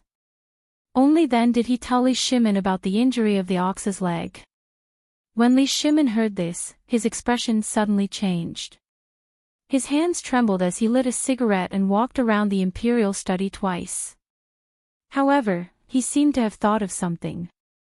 He hurriedly asked, Did anyone go to find Sun Simiao? Also, what did Great Dr. Sun say? Although he already knew the consequences of a broken leg, he still asked with hope. Your Majesty, the general has personally gone up the mountain to find Great Dr. Sunday. Great Dr. Sun should have already gone to the military camp. Li Shimin was slightly comforted when he heard this. However, the young general continued, However, I heard that the general didn't go up the mountain to find Great Dr. Sunday. He seemed to have gone to find the dean of White Deer College. Ha! Li Shimin was stunned. Find this brat. Why did he look for him? She was not a doctor, but suddenly, you seemed to think of Zhang Feng. Previously, he had kept a jar of something called alcohol like a treasure, and he had also heard this kid bragging about medicine and so on. At this moment, a thought flashed through his mind, but he didn't know if this kid could save Niu Jinhu's leg. After all, this was an ancient and unchanging truth that everyone knew. Broken legs were basically one of the top 10 terminal diseases. Once a leg was broken, it was very likely that the person would become a cripple. If he used crutches, he could still walk 2 steps. However, the news that Li Shimin received was indeed that Niu Jinhu's bones were already exposed. How could it be reattached? Even if Hua Tuo was still alive, he probably wouldn't be able to do anything. In the end, Li Shimin placed his hopes on Zhang Feng, who had been creating miracles for him. After thinking for a while, Li Shimin waved his hand and said, Quickly send a message to the Imperial Physician Institute. Tell them to go to the barracks immediately. Whoever can help Niu Jinhu connect his bones will be rewarded with 10,000 taels of silver. On the other side, on an official road not far from Xiao Mountain, Niu Jindao led his men and rushed unhurriedly in the direction of Chang'an. The mysterious person who had sneaked into Lantian County had been surrounded by him, Li Shaogong, and the others in the depths of Air Pai Gully, in the newly dug mine. However, just as Yu Qigong was about to go forward and conduct the final search, he suddenly received an order from the emperor to temporarily stop the capture. Seeing the mysterious person, who was about to be caught, escape right under his nose, Niu Jinda was so angry that he broke the mo knife in his hand with a punch. He sighed and left angrily. He wasn't angry at the emperor's secret order. It was because no one had caught the mysterious person, and the person had actually escaped right under his nose. This was a disgrace to him, but he couldn't do anything about the emperor's order. At this time, when he thought of the mysterious person, Niu Jinda was itching with hatred. If he were to find out who the mysterious person was in the future, he would definitely take revenge. Then he would definitely take revenge 10 times over. Thinking to this point, Nyo Jinda couldn't help but take out the Mitsubishi military knife and wave it around in his hand. Then he laughed and hid it in his bosom again like a treasure. Although he didn't get the person this time. But to be able to get the 203 rhombus bayonets from Zhang Feng, this was the biggest gain for Nyo Jinda. At this time, the sound of hurried horse hooves on the official road made Nyo Jinda and the others quickly alert. Everyone gave way to the main road and stood on the side without moving. After waiting quietly for a moment, a jujube red horse hurriedly stopped beside Nyo Jinda. Nyo Jinda couldn't be more familiar with the general on the jujube red horse and the insignia on his military uniform.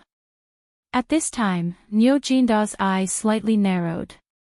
That little soldier didn't hesitate and dismounted to salute. After he finished, he said, "General Nyo, this little one is under the order of General Yuchi to ask General Nyo to quickly return to the camp." Hearing this, Nyo Jinda frowned slightly and said, "Did something happen in the army? If it wasn't something that even Yuchi Gong couldn't handle, why would Yuchi Gong be in such a hurry to ask him to return?" Hearing this, that person instantly didn't know what to say. He didn't know if he would still be alive after saying that his son's leg was broken. But after weighing the pros and cons, he still gritted his teeth and hurriedly said, "Nyo Jinhu Yudue encountered an accident during training and broke his right leg." When Nyo Jinda heard this, he was instantly stunned. His subordinates' faces also changed greatly at this time. Instantly drawing the long knife at his waist, that little soldier thought to himself that as expected, he smiled bitterly and waited for the judgment of fate. At this time, when Nyo Jinda heard that his son's leg was broken, his entire person was in a state of confusion. Although the word impossible kept flashing in his mind, the other voice of his son's leg being broken kept ringing in his ears. After a moment, Lu Juanda angrily roared, "Jia!"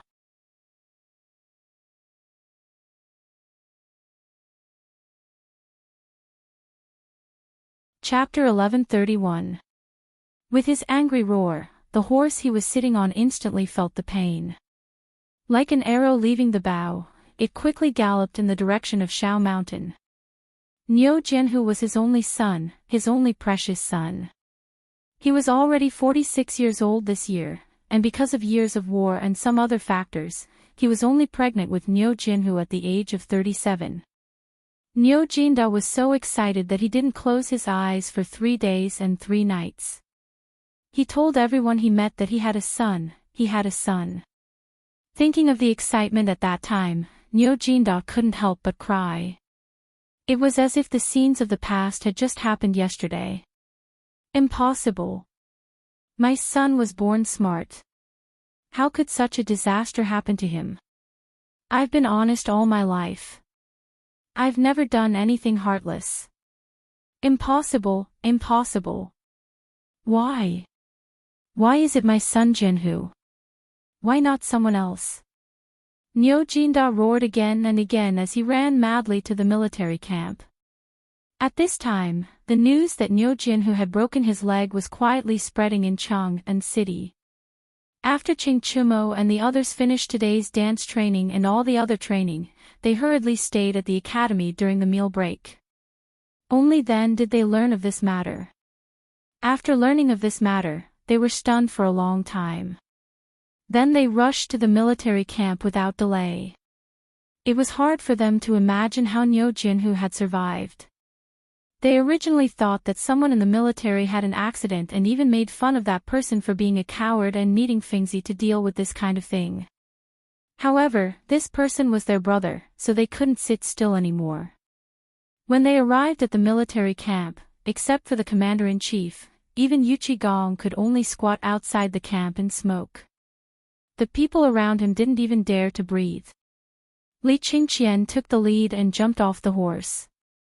He hurried to Yuchi Gong and asked, "Uncle Yuchi, Jinhu. Did something really happen to him?"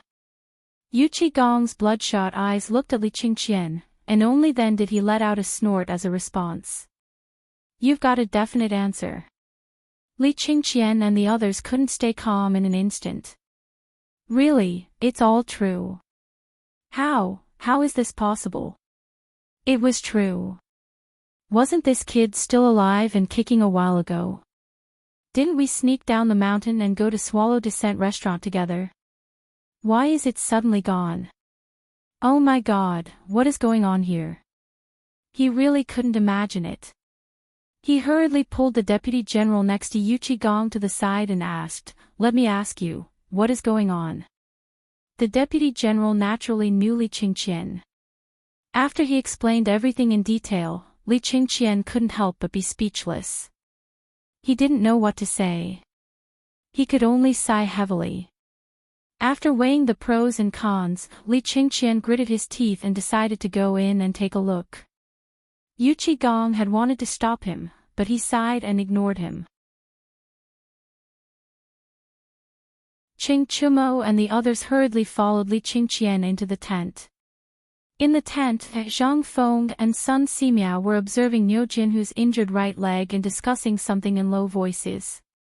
Hearing someone enter, Zhang Feng subconsciously turned around. When he saw Li Qingqian, he waved at him and said, "You've come at the right time. Little Tiger needs blood urgently. I need a few things. Go find them for me immediately. I want to give Little Tiger a blood transfusion." A blood transfusion. Li Qingqian and the others were unfamiliar with this term. They all knew what it was.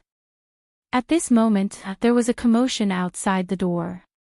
Zhang Feng seemed to be afraid of disturbing Niu Jinhu.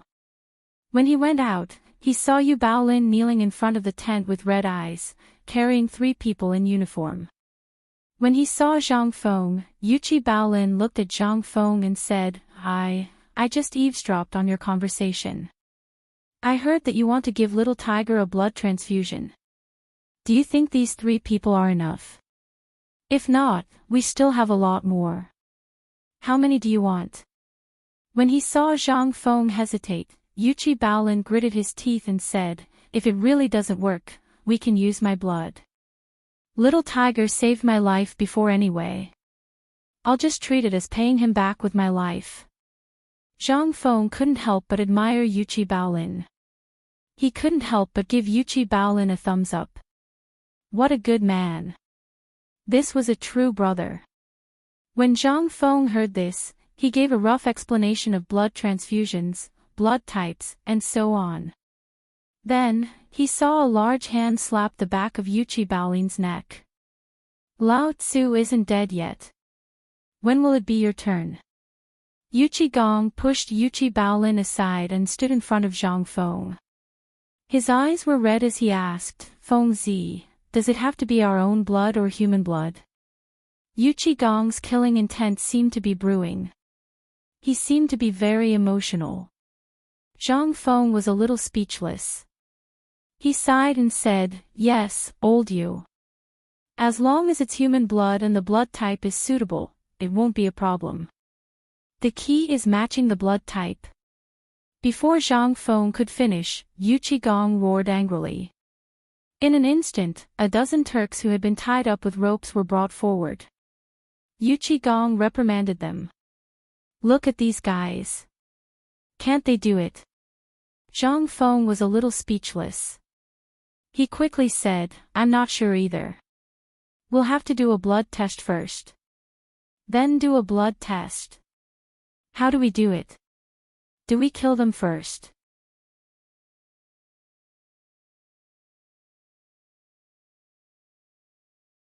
Chapter 1132.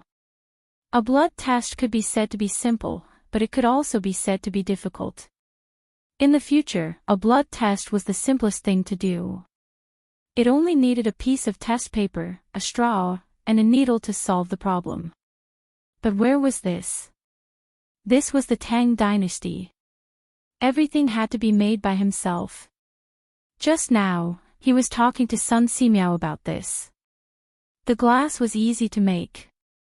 Zhang Feng took off the sunglasses he carried with him, but the remaining things were difficult. Zhang Feng thought for a long time before he finally found something that could be used for the blood type test. Zhang Feng did not have time to think about these things at this time. He picked up a sterilized dagger and cut the fingers of the Turks one by one.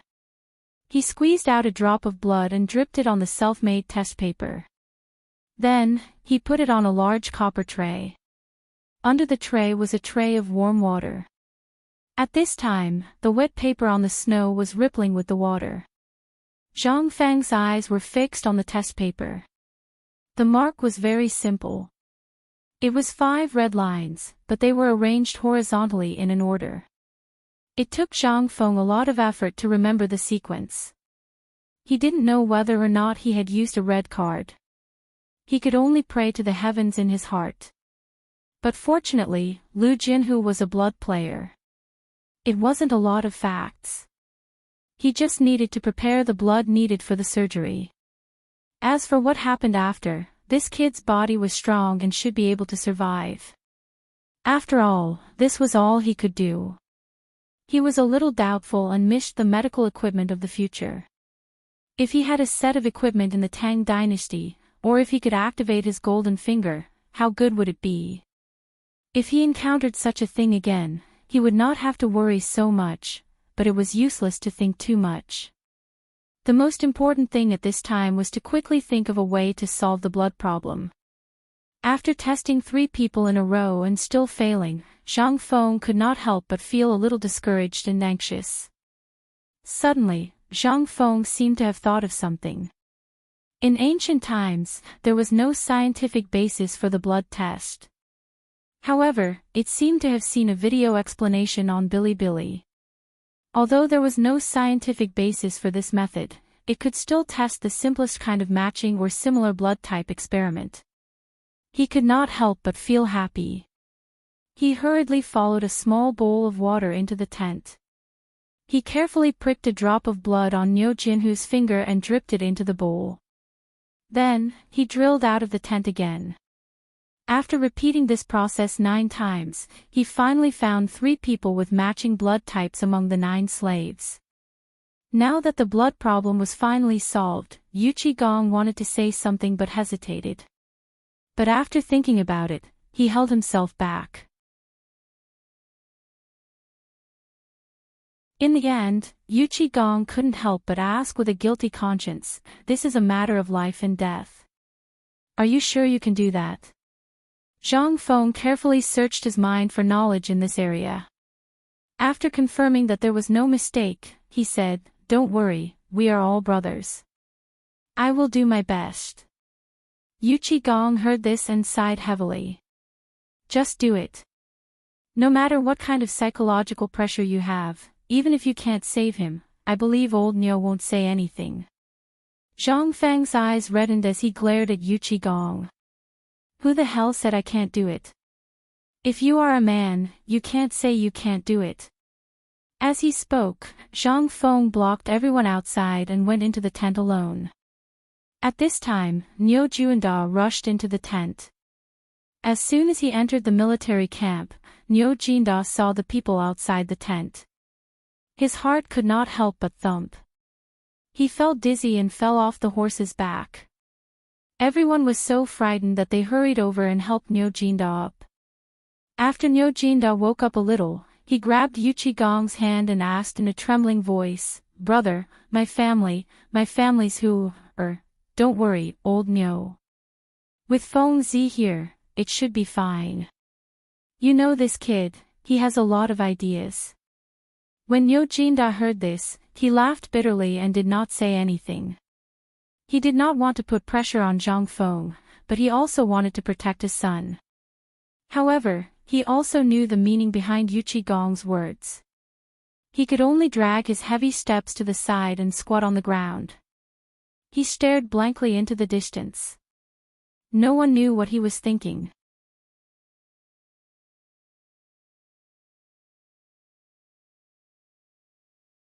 Chapter 1133.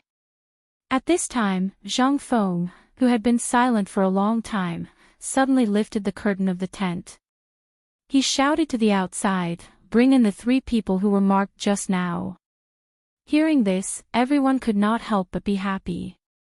Niu Juanda was still squatting there like a wooden sculpture, pretending that he did not hear anything.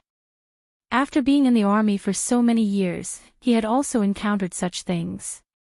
Every time he met those soldiers, the final outcome was extremely miserable. Even now, he could still clearly remember the horrible scene before those people died. He did not expect that it would happen to his son at this time. Nyo Jinda did not know if this was retribution or something else. Yu Qigong looked at Nyo Jinda and sighed heavily, but he did not say anything. At this time, Zhang Feng looked at the 3 tied-up Turks being brought into the tent and kneeling in front of Zhang Feng. Although they did not know what Zhang Feng's people were talking about, their intuition told them that it was definitely not something good. They desperately shrank back and struggled. Even when several burly men grabbed their hands and brought them in front of Zhang Feng, the 3 people were still trembling with fear. At this time, Zhang Feng suddenly felt like he was a person from Sakura Island. After stepping on the blood from their hands again to confirm the blood type, Zhang Feng ordered several burly men to wash the arms of the 3 people well. He did not know whether these Turks were born like this or what. Their hands were full of greasy stains, as if they had been soaked in mud. Zhang Feng did not want Niu Xiaohu to die of a bacterial infection. The 3 Turks were washed clean. At this time, except for a piece of cloth, their bodies were as red as cooked shrimps. Obviously, the bath just now was very uncomfortable. Although the 3 of them were blindfolded, their instincts made them struggle desperately. Under the efforts of several burly men, they were forced into the tent. The 3 of them were still forced into the tent. On the soft mattress, Zhang Feng used a bamboo pole, the urine bladder he obtained from the mule, and the intestines of a carp. There were also 2 hollow fish bones. The hollow fish bones were connected to the 2 ends of the fish intestines. One end was above the mule's urine, hanging high on a frame, and the other end was dripping with a drop of alcohol. After several burly men knocked the 3 Turks unconscious and fixed them on the frame, Zhang Feng's guilt made him say, Amitabha, several times in his heart. Just like the Imperial Army, he suddenly felt that in order to be a good brother, Zhang Feng forcibly brainwashed himself. This was the Tang Dynasty, this was the Tang Dynasty.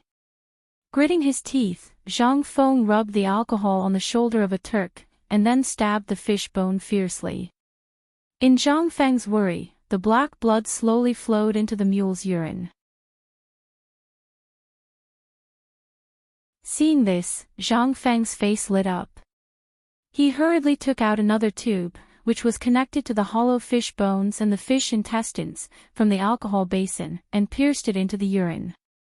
After the blood slowly flowed out from the other end of the tube, Zhang Feng carefully inserted the fish bone into Niu Jinhu's artery. After carefully observing for a moment and seeing that the blood was slowly and orderly entering Niu Jinhu's body, Zhang Feng let out a long sigh of relief. However, at this time, Zhang Feng didn't dare to relax. After all, he had never tried this method before, especially when he wasn't sure if the blood type really matched. He waited for another half an hour. Niu Jinhu's originally weak breath slowly changed, gradually becoming longer. His chest also slowly regained a trace of vitality, rising and falling rhythmically. His slightly purple lips also began to have a touch of blood. Only then did Zhang Feng heave a sigh of relief. He quietly walked to the door and waved his hand at Sun Simiao. Sun Simiao hurriedly entered the tent. When he saw this magical scene, he didn't have time to marvel. Zhang Feng hurriedly said, "Let's check his pulse first and see if this method is effective." Sun Simiao didn't dare to delay. He hurriedly put his hand on Niu Jinhu's pulse. When he saw that the pulse was gradually stabilizing, he was relieved. "It's done." This sentence seemed to affirm Zhang Feng's efforts at this time. Zhang Feng sat down on the chair like a deflated balloon. He let out a few long gasps. After hearing Sun Simiao's affirmation, Li Qingqian, who was lying at the door, exclaimed in a low voice, "Xiaohu is alive! Xiaohu is alive!" Hearing this, everyone was pleasantly surprised and cried tears of joy. Gong instinctively glanced at Niu Jinda and sighed heavily. No one knew better than him how his old friend felt at this time. Patting Niu Jinda's shoulder, Gong sighed and said, Xiaohu is fine. Hearing this, Niu Jinda was stunned. He wanted to refute, but when he opened his mouth, he didn't know what to say. He didn't even bother to take the cigarette. He hurriedly got up from the ground and rushed into the tent. He looked at the strangely shaped blood transfusion device. Then he looked at Niu Jinhu, who seemed to be sleeping soundly. Niu Jinda, who was like an iron tower, suddenly burst into tears.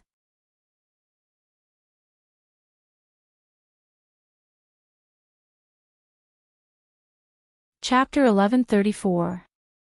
Zhang Feng was afraid that the agitated Niu Jinda would affect Niu Jinhu's recovery. She hurriedly pulled him back and motioned for him to calm down. However, who could endure this kind of thing? Niu Jinda suppressed the excitement in his heart and took a deep breath before asking in a low voice, Feng Zi, is Xiaohu really okay? Zhang Feng nodded heavily and looked at Niu Jinhu. Under the first step, Xiaohu's life is saved. However, if he wants to recover his leg, he still needs a few days. At the very least, he needs to recover his lost qi and blood first. Let him recover some of his physical strength before he can undergo surgery. Surgery to set the bone. Niu Jinda didn't know what surgery was, but when he heard Zhang Feng's words, he knew that Niu Jinhu would definitely not die. Thus, he made a gesture to kneel down. Zhang Feng hurriedly hugged Niu Jinda tightly and said, Old Niu, if you dare to kneel down, then our brotherhood will come to an end. I, Zhang Feng, will turn around and leave now. I will never acknowledge you as my brother again. When Niu Jinda heard this, he didn't know whether to kneel or stand. After pondering for a moment, he rubbed Zhang Feng's head. Although Zhang Feng hated it when others touched her head, she also understood how a father felt at this moment. Cough, cough, cough. At this moment, a sudden coughing sound caused everyone inside and outside the tent to hold their breaths. Zhang Feng, Sun Simiao, and the other three hurriedly looked at Niu Jinhu on the bed. Niu Jinhu had unknowingly opened his eyes. Although it was a little weak, Niu Jinhu still forced himself to stay awake. He looked at Zhang Feng with a bitter smile and said, Feng Zi, I'm useless. I've caused you trouble. Zhang Feng's eyes became hot. She patted Niu Jinhu's shoulder and said, What nonsense are you talking about? You've already done enough. Don't think too much about it. Just focus on recuperating. In a few days, I'll let you witness a miracle. Lao Tzu will let you climb back up just like how you fell. Niu Jinhu laughed bitterly when he heard this. He knew that he couldn't keep his leg. He thought that Zhang Feng was comforting him, so he nodded respectfully and agreed. Only then did Niu Jinhu look at Niu Jinda and call him father with a choked voice. Niu Jinda shuddered when he heard the word father. Although he tried to hold back his tears, his trembling body betrayed him. Niu Jinda sighed hoarsely. Niu Jinhu comforted him. It's all my fault. I was careless. I hope father won't blame others. I didn't do well enough. I know. Just focus on recuperating. Fengzi said that you'll be able to walk in 2 months. Don't think too much about it. Otherwise, Fengzi will be busy for half a day. Don't cause trouble for lunatic. However, before he could finish, Niu Jinhu fell into a coma again. When he woke up this time, everyone could finally breathe a sigh of relief. When everyone saw that Niu Jinhu had fainted, they wanted to say something. However, Zhang Feng waved his hand, indicating that he was fine and that he had just lost a lot of blood. Then, he asked everyone to leave the tent. At that moment, only Zhang Feng, Sun Simiao, the unconscious Turk, and Niu Jinhu were left in the tent. Zhang Feng looked at Niu Jinhu and said, Elder son, we only have 3 days to prepare. After 3 days, regardless of whether it succeeds or not, this surgery must be done. If we don't do it on his leg, the wound and bones will become infected. When that time comes, we'll have to amputate his leg. Sun Simiao frowned slightly. He wanted to say something, but in the end, he didn't say anything. He just faintly agreed. After all, the military camp wasn't a place to stay for long. When Niu Jinhu's condition improved slightly, Zhang Feng made a stretcher and ordered someone to send him back to the academy.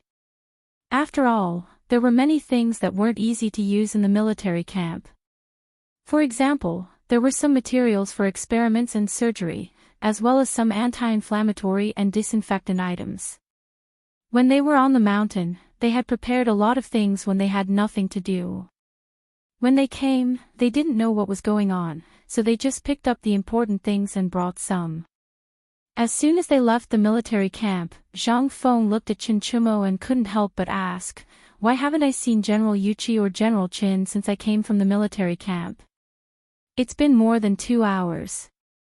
Chen Chumang had long known that Zhang Feng would ask this.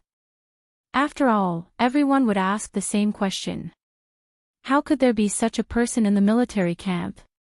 He felt a little helpless, but he looked at his shoulder and asked, "Do you think that if someone went up the mountain to look for you, you would definitely be on the mountain?" This question made Zhang Feng a little surprised. Chen Tiniu was right. According to the usual practice of the Tang Dynasty, Qing Yaojin might not be here at this time because of other things.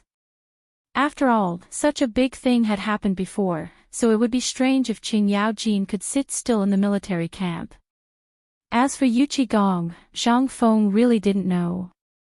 Zhang Feng also wanted to meet the 2 legendary gods of war of the Tang Dynasty. But at this time, it seemed that it was not fate. Then, he shook his head and went up the mountain in silence. After going up the mountain, Mr. Zhang Feng ordered people to use mugwort to empty a cabin that Chen Chumo and the others had built separately. He smoked the whole cabin with mugwort inside and outside before he let Niu Jinhu in.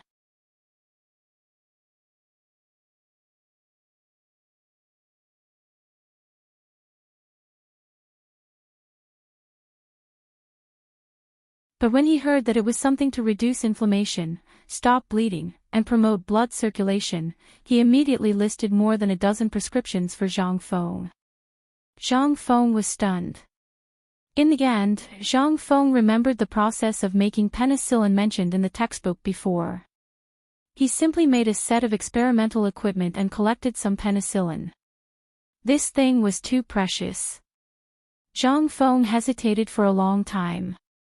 Then, he gritted his teeth and took out a porcelain bottle from his arms. The porcelain bottle was not big, only the size of a walnut. But even so, it took Zhang Feng half a month to collect this small bottle of penicillin. At this time, Zhang Feng wanted to pour the penicillin powder on Niu Jinhu's 2 wounds, but after thinking about it, he poured some back and slowly sprinkled it with his fingers. This thing was too precious. He would need it during the surgery. If he gave it to Niu Jinhu at this time, what would happen if he bled out during the surgery? Moreover, these people had infinite strength and were as strong as bulls. Zhang Feng could only hope that their bodies could bear it. Later, he found Li Gan and the others to take care of Niu Xiaohu. Then, he threw the medicine that Sun Simiao brought to them. Sun Simiao also told them how to take the medicine and so on. Finally, the 2 of them walked out of the cabin. As soon as they walked out, Sun Simiao saw Zhang Feng's dignified face and asked with a smile, "Don't you already know how to perform the surgery? Why do you like it now? And you have a lot on your mind." Zhang Feng shook his head with difficulty. "It's no problem to experiment on animals with this thing, but did you see the mule come back to life later?" When he said this, Sun Simiao could not help but be stunned. It seemed that the mule did not come back to life in the end.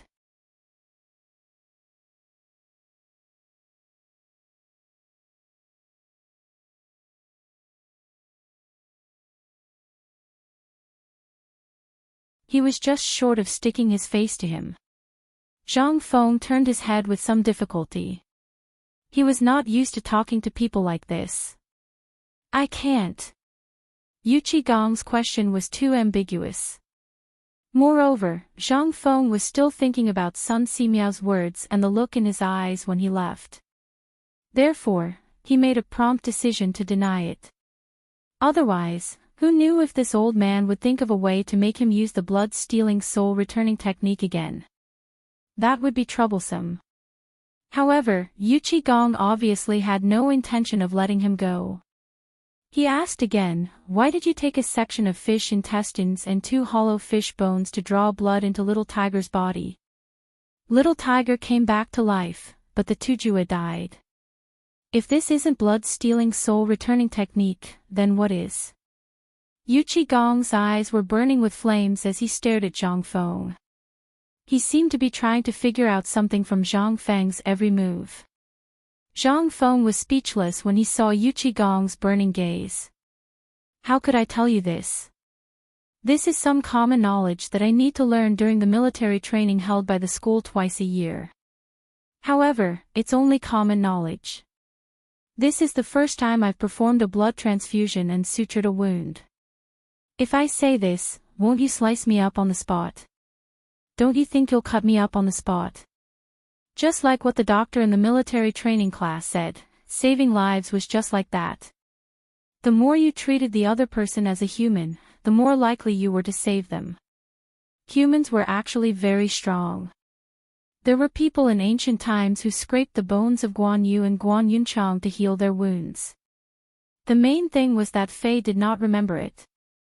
After all, he was not omnipotent. He could remember everything clearly. Western medicine originated from barbers. If one could cut people's hair, one could become a doctor. Perhaps even the stupid pig craftsman could become a founder. Letting blood out was a cure for all kinds of diseases. If the feet hurt, the hands would be chopped off. If the hands hurt, the hands would be chopped off. As for headaches, there was no way to treat them. If Lao Tzu knew how to disinfect the brain with alcohol, it was simply a groundbreaking invention. When it came to the latter, wouldn't they worship him like he was their ancestor?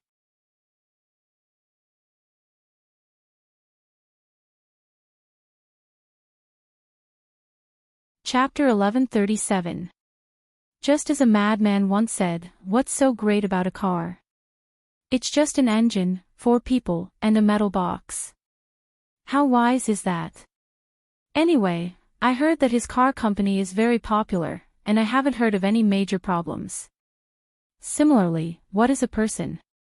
2 arms and 2 legs at home, a body full of carbohydrates. If you know the cause, you can treat it casually. Didn't you see that the calf came back to life?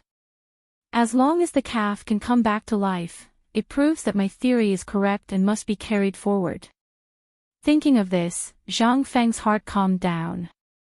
Xiaohu had an accidental fracture, so you also saw that bone fragment. If you don't stop the bleeding, he might really die.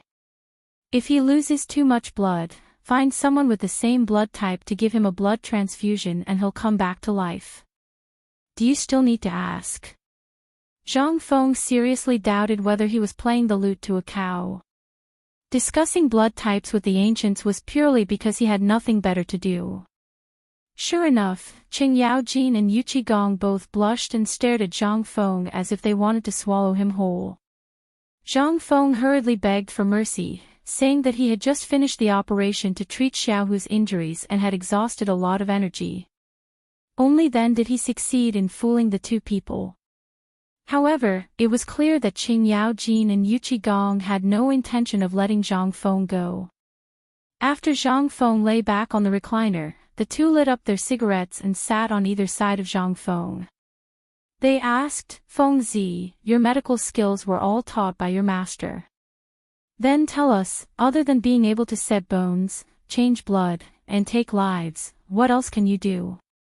Zhang Feng knew that the 2 of them would not let him go.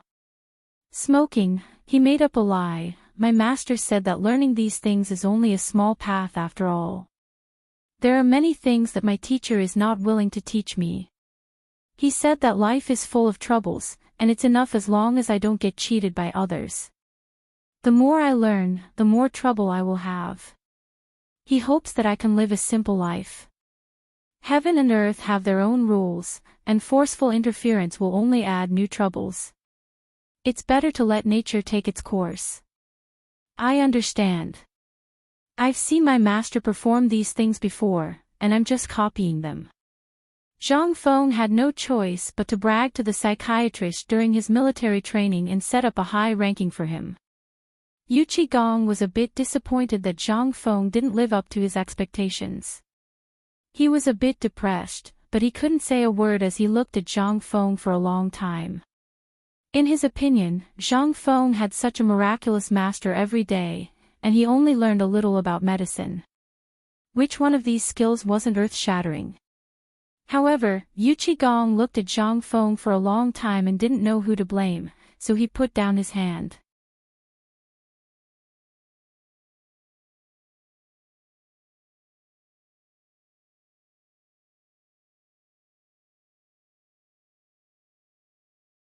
Chapter 1138. Since he had nothing to do, Zhang Feng curiously asked, "Old Qin, do you know what's going on with those Turkic slaves in the army? They seem to have just been sent here. You can even tell." Zhang Feng rolled his eyes. "I'm not a fool. I really can't tell. What do you take your brother for?" Chen Yaojin laughed and told Wang Zhong the whole story. During this period of time, more and more soldiers had been garrisoned in the Lanzhou and Liangzhou camps, even extending to Chuzhi city. However, with more people, more military supplies were transported. This also attracted the attention of the Turks who were pacing back and forth on the east side of the hall.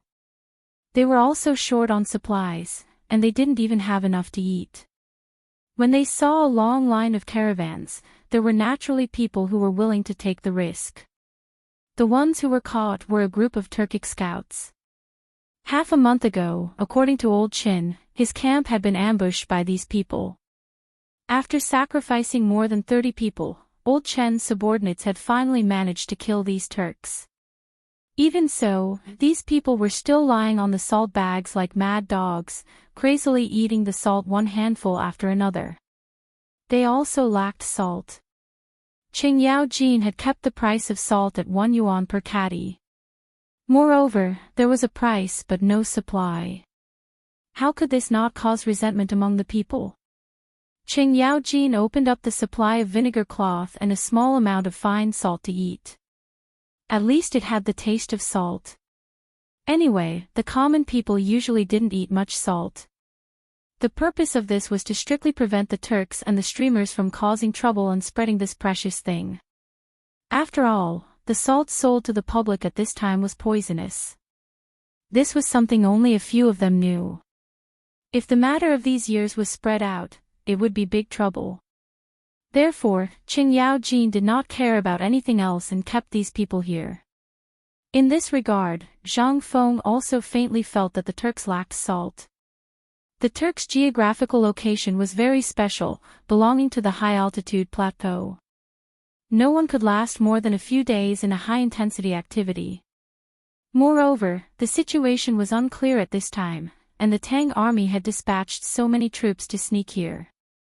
In order to survive, these Turks were originally good at long-range raids, so they had evil thoughts. They took the risk out of desperation, and when Qing Yaojin and the others were not paying attention, they were able to take advantage of the loophole. However, they didn't expect that this group of caravans was actually the transport team of the officials of the Tang Dynasty. Those who could escort the officials were all good men in the army. In this battle, Qing Yaojin lost more than 30 people. One could imagine how tragic this battle was. According to Qing Yaojin, only a few of the 7 Turkic fishermen were left alive. They even knew how to open a trap and brought them back. As for the rest, regardless of whether they were crippled or not, they were all killed. Thus, the scene that her husband saw in the camp happened. Living in a peaceful world, when had she ever experienced such a tragedy? That was more than 100 fresh lives. Just because of a mouthful of salt and a mouthful of rice, they lost their lives. In Zhang Feng's view, this was simply inconceivable. For him, not to mention a gene of salt, even 2,000 gene of 1 yuan was only worth 2 to 3,000 yuan in the future. Even if it broke the sky, it would only be worth 4 to 5,000 yuan. More than 100 Turks were all killed for this thing. Zhang Feng didn't think that the other dozen people who fell into Old Chen's hands could survive safely. After all, Old Chen was only a businessman. The real power to execute these people was in the hands of the 2 great generals in the army. However, even if one's head was cut off, it would only be a scar the size of a bowl. Why did rich people cherish their lives more? As the saying goes, the richer you are, the more afraid of death. This was an eternal truth. Poor people lived a life of suffering. If they couldn't even bear this, there was no need for them to live. They couldn't stay in the house anymore. There were 2 big chimneys. God knew how long they had been smoking in the house. At this time, after smoking 2 cigarettes, Zhang Feng was so choked that he couldn't speak. He hurriedly went out to see the sun. He simply lay on the grass and looked up at the clouds in the sky that came and went in a hurry. Seeing this, Qing Yaojin and Yu Qigong smiled and lay on the grass and looked up at the sky like Zhang Feng. The sky around Shihen in the Tang Dynasty was very pure. There wasn't a trace of pollution. It was as pure as a newborn baby. The sky was so blue that it was a little dark. The clouds in the sky were like a bunch of cotton ready to fight in the air. When the wind blew, the clouds would ripple. Looking at the deep black, there was a sense of vicissitudes of mystery in the dark blue. Unlike in the future, it was extremely rare to see a trace of blue in the sky of Shihen. Not to mention Shihen, it was also extremely rare to see such a pure blue sky in other places.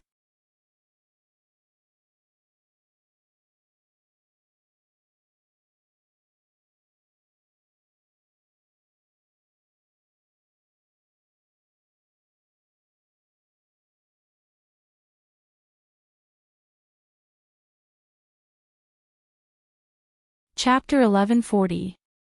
At this moment, Zhang Feng suddenly caught a glimpse of Yu Qigong walking out of Niu Xiaohu's house. He was smoking and staring at the thong in Zhang Feng's hand. Zhang Feng was a little surprised, but he understood after thinking about it. He asked, "How's Xiaohu's injury?" "He's fine. He drank a bowl of bone-strengthening powder this morning and fell asleep again. His complexion has recovered a lot. Other than his leg being unable to move, he's basically no different from a good person." Yu Qigong's mood was a little better today, but when he saw the strange thing in Zhang Feng's hand, he asked curiously, "What is this?" Seeing this, Zhang Feng shook the thong in his hand and said, "This is that, crotch cloth. I don't know what's going on these days. They all like to wear crotch cloth when running around. It's a disgrace to the academy. So when I saw them like this yesterday, I really couldn't bear to look at them, so I got someone to make one for them to try first. If it fits, then I'll get someone to. Leave this matter to me. You should take a good rest. Treat Xiaohu's legs first. Leave these miscellaneous matters to me." Yu Qigong didn't wait for Zhang Feng to finish and interrupted him. He took over this matter. He also didn't know what this thing was and whether it would be awkward to wear. But since it was made by Zhang Feng, it was definitely a good thing. So, Yu Qigong made a prompt decision and packed it up. After all, he had already taken over the textile factory. In his opinion, this thong should belong to this category. As long as it belonged to this category, he would be in charge. Zhang Feng was a little stunned, but before he could speak, Yu Qigong took the thong from him and threw it on Chen Chumo's head. "Go and change it for me now. Ask Lao Tzu to see what magical thing it is." "Okay." Chen Chumo was overjoyed when he heard this. He hurriedly put the thing on his body in front of everyone, following Zhang Feng's instructions. After putting it on, Chen Chumo really did look better. Chen Chumo walked back and forth, even showing off his butt, twisting it in front of Zhang Feng. Looking at Zhang Feng, Chen Chumo was embarrassed, but he suppressed his embarrassment and pretended not to see it. This guy really deserved to be taught a lesson. Finally, Yuchi Gong couldn't take it anymore.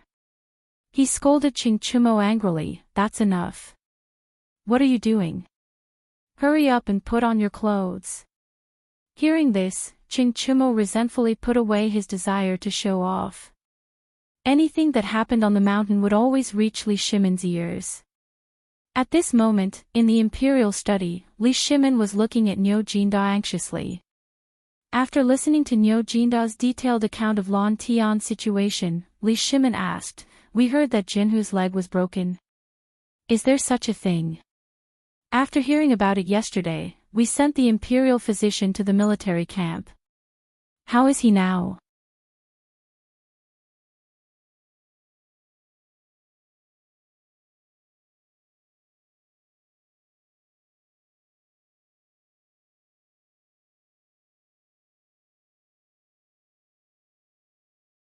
Chen Chumo, as if he was presenting a treasure, revealed a jar of grape wine from under the bed and invited Zhang Feng to drink. However, after filling Zhang Feng's glass with wine, he took a bowl and gulped it down. The warm wine could instantly increase one's qi and blood. Zhang Feng slapped Chen Chumo's hand and said, "How can you spoil things like this? How can you drink this grape wine without ice?" Li Qingqian couldn't help but ask in surprise, "Fengzi, you actually know that grapes taste better with ice?" Seeing that Zhang Feng didn't speak, Li Qingqian said, "After the grape wine is chilled, it is indeed very refreshing to drink. However, at this time, where can we get this thing?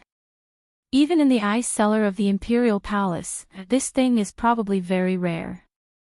Hearing this, Zhang Feng's heart couldn't help but tremble. Shao Mountain is White Deer College. Tai Niu used some unknown ability to secretly hide a jar of grapes.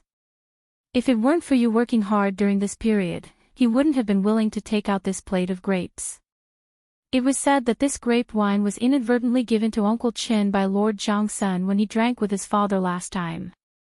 Hearing that it was given to Yuchi Jiaoyang from the imperial palace, Zhang Feng's eyes lit up. He hurriedly picked up the wine cup and sniffed it. It really was different from the usual grape wine. At this time, Chen Chumo, Wei Shuyu, and the people crossing the ditch had already been tempted by the chilled grape wine mentioned by Zhang Feng.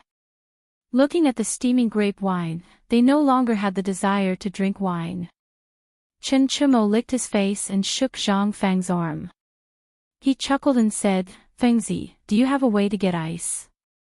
If that's the case, then it's really great. Tell me, where can we get ice? I'll send someone to get it now. As long as it's not too far away, maybe we can drink it tonight." Zhang Feng only thought of this method of artificial ice by chance. It was also during this period of time when Niu Xiaohu's leg was broken that he thought of it unintentionally. However, after hearing what he said, Zhang Feng also missed the iced grape wine a little.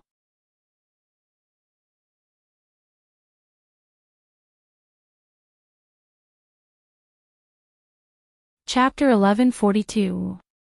It is indeed impossible for others to make some ice now. Where would we get ice at this time? Unless we go to the ice cellar in the palace or go to the depths of the Turks, we might be able to get some if we go back to the Qi nation. But if we go back and forth, we might as well wait for winter in the main hole. Everyone was a little disappointed when they heard this, but Zhang Feng chuckled and said, "But, I am talking about others. As long as you can find saltpeter, I can make the ice for you." Chen Chumo was too lazy to even ask about the method. He got up and rushed out of the room. Saltpeter was not easy to get, but he vaguely remembered that there were some saltpeter in the barracks at the foot of the mountain. Moreover, there were saltpeter in the smoke. In the time it took to drink a cup of tea, Ching Chumo came back with a big bag of saltpeter. Zhang Feng found a water jar and poured the saltpeter into it. Then, he directed a few people to pour more than half of the water into the vat. The water and the saltpeter produced a violent chemical reaction. The water splashed and there were occasional bursting sounds, as if the water was boiling. Those who saw it were greatly surprised. Under the gazes of the few people, the water's surface gradually calmed down. Zhao Feng poured the prepared cold water into the copper basin and let the basin float on the water surface. Soon, under the astonished gazes of the few people, some white ripples began to appear on the water surface. Then, the white ripples gradually became clear. The bottomless water slowly turned into the color of rice soup. After what seemed like the time it took to eat a meal, the surface of the water jar was covered in white. It was like the kind of smoke that was spat out. It had accumulated all over the salt city. At this moment, the water in the copper basin began to slowly freeze. Moreover, it was rapidly freezing under everyone's gazes. Ching Chumo secretly touched it with his hand. Instantly, he retracted his hand as if he had been electrocuted. He sucked in a breath of cold air and said, F***ck, brother, how did you do it? Isn't this the last few days of the hot summer? This is even hotter than June. You can actually make the water freeze. My God, even the storytellers don't dare to say this. Shut up, don't ask if you don't know. We'll be relying on it to make a fortune next year. You don't know how poor I am right now. Do you think it's easy for me to raise 2,000 to 3,000 people on the mountain? Let's talk about this first. Don't tell anyone about this. This is a way for us to get rich in the future. Do you want to drink some cold beer? Ching Chumo nodded his head like a rattledrum. He looked at Zhang Feng as if he was looking at a god. Ching Chumo didn't want to continue talking about this matter. Hearing Zhang Feng's words, he kept his mouth shut. He always felt that it wouldn't be difficult for his brother to earn money.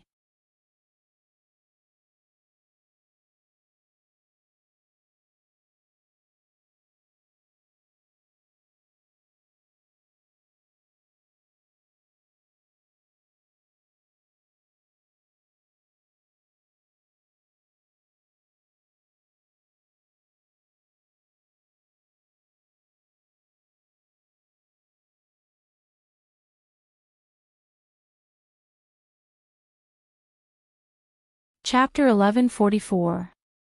Zhang Feng really did not see what was so exciting about this, but perhaps these people had their own interests. Zhang Feng did not disturb them. The basketball court was built for these people to play. After a while, the two walked to the door of Niu Pai Huang's workshop with the billowing smoke.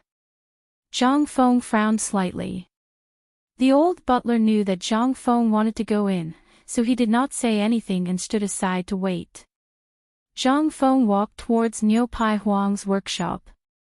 Logically speaking, the rented house should have been moved to the mountain at this time. Why were there still people cooking here?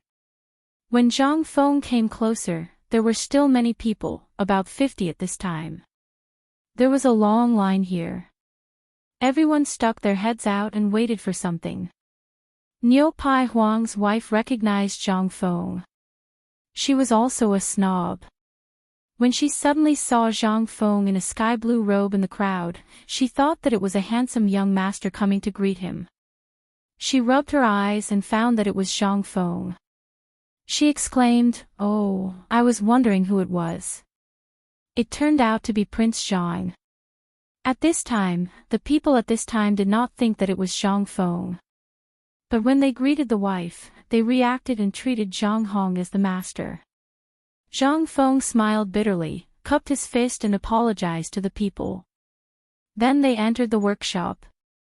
Niu Pai Huang heard the sound outside and ate a meal with the wife. Then he accompanied Zhang Feng into the workshop. After entering the bridal chamber, Zhang Feng asked, "Old Niu, what's the matter? Didn't I tell you to move to the mountain? Why is it still here?" Niu Pai Huang smiled bitterly and said, I did want to move to the mountain, but at this time, last time, when I went to the mountain, the old village head told me to wait. He said that this thing was too scary and would disturb the name of the students on the mountain and ruin the reputation of the academy. So I heard that the workshop is being repaired in a valley downstream of the paper mill. Zhang Feng heard this and understood. It was indeed so. Originally, Shao Mountain was just a barren land. But because of this academy, this barren land gradually gained a way and an academy. Even now, it seemed to be more lively than Cheng and City. He could not help but think of a wonderful idea. Now the basic industries in Cheng and City were controlled by those big families. It was harder for ordinary people to buy real estate and land than to reach the sky.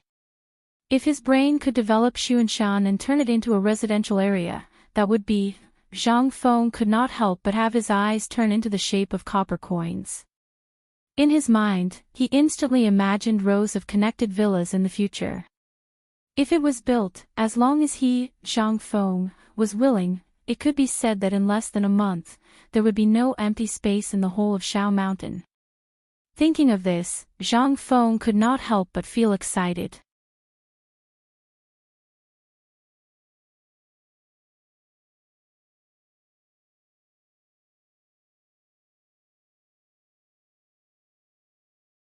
Chapter 1145. The news of Zhang Feng's return spread quickly as if it had wings. When Zhang Feng returned to the gate, Jin Shu, Zhang Yuyao, and Zhang Shan were already waiting for him at the gate. Old Wei and Old Feng also crossed their arms and looked at him with a smile. Zhang Feng got down from the sedan and hurriedly cupped his hands. Old Wei, I didn't expect you to come too. Old Master Zhang, long time no see. You've been healthy recently. Then, Zhang Feng naturally took Jing Shu and Zhang Yuyao's hands. Zhang Yuyao's cheeks turned red, but she still sweetly followed him in. He was addicted to holding hands. The first few times he held hands. After confirming that there was nothing wrong, Zhang Feng's list became bigger. As soon as he entered the gate, Zhang Feng was shocked by the scene in front of him. Inside and outside the gate, there were more than 30 burly men standing upright, holding short sticks. When they saw Zhang Feng, they shouted angrily in unison, "Old Master has returned." Those who didn't know would think that he had come to the Duke's public house. Seeing this, Zhang Feng hurriedly asked, "This is?" Zhang Shan looked at Zhang Feng suspiciously and said, "Aren't they the people you asked old you for? Do you still remember that group of veterans?" Only then did Zhang Feng remember this matter. He greeted them and entered the courtyard. The courtyard was very big. It was so big that Zhang Feng and the others had to walk around 7 or 8 corridors before they reached the living room. There were already maids in the living room, who had prepared seasonal fruits and tea. After the guests and the host sat down, they asked almost in unison about what had happened during this time, such as the basketball. They also asked about the dozens of carriages of gold and silver and those rare treasures that had been transported last night. They all asked what Zhang Feng had done and why there were so many things suddenly. They also asked about the 2 guys from the Imperial College and the Hongwen Guan. They had heard that they had always been at odds with him. Why did it suddenly become like this these few days? Zhang Feng also patiently told them about the recent events. Only then did they realize what had happened. They praised Zhang Feng again and again, saying that he was good at doing business. Wei Zheng and Fang Xianling were even more amazed. They really wanted to ask Zhang Feng about the specifics of this matter, but Zhang Feng just said that he had discussed this matter with Lao Li and dismissed them. The 2 of them were not fools. Since the emperor knew about this matter, it meant that Zhang Feng was not willing to talk about it in detail. It meant that the emperor and Zhang Feng had made a plan. As for what the plan was, the 2 of them really did not know. For a moment, the 2 of them were lost in thought. Seeing this, Zhang Shan hurriedly waved his hand and said, "Men, bring the account book."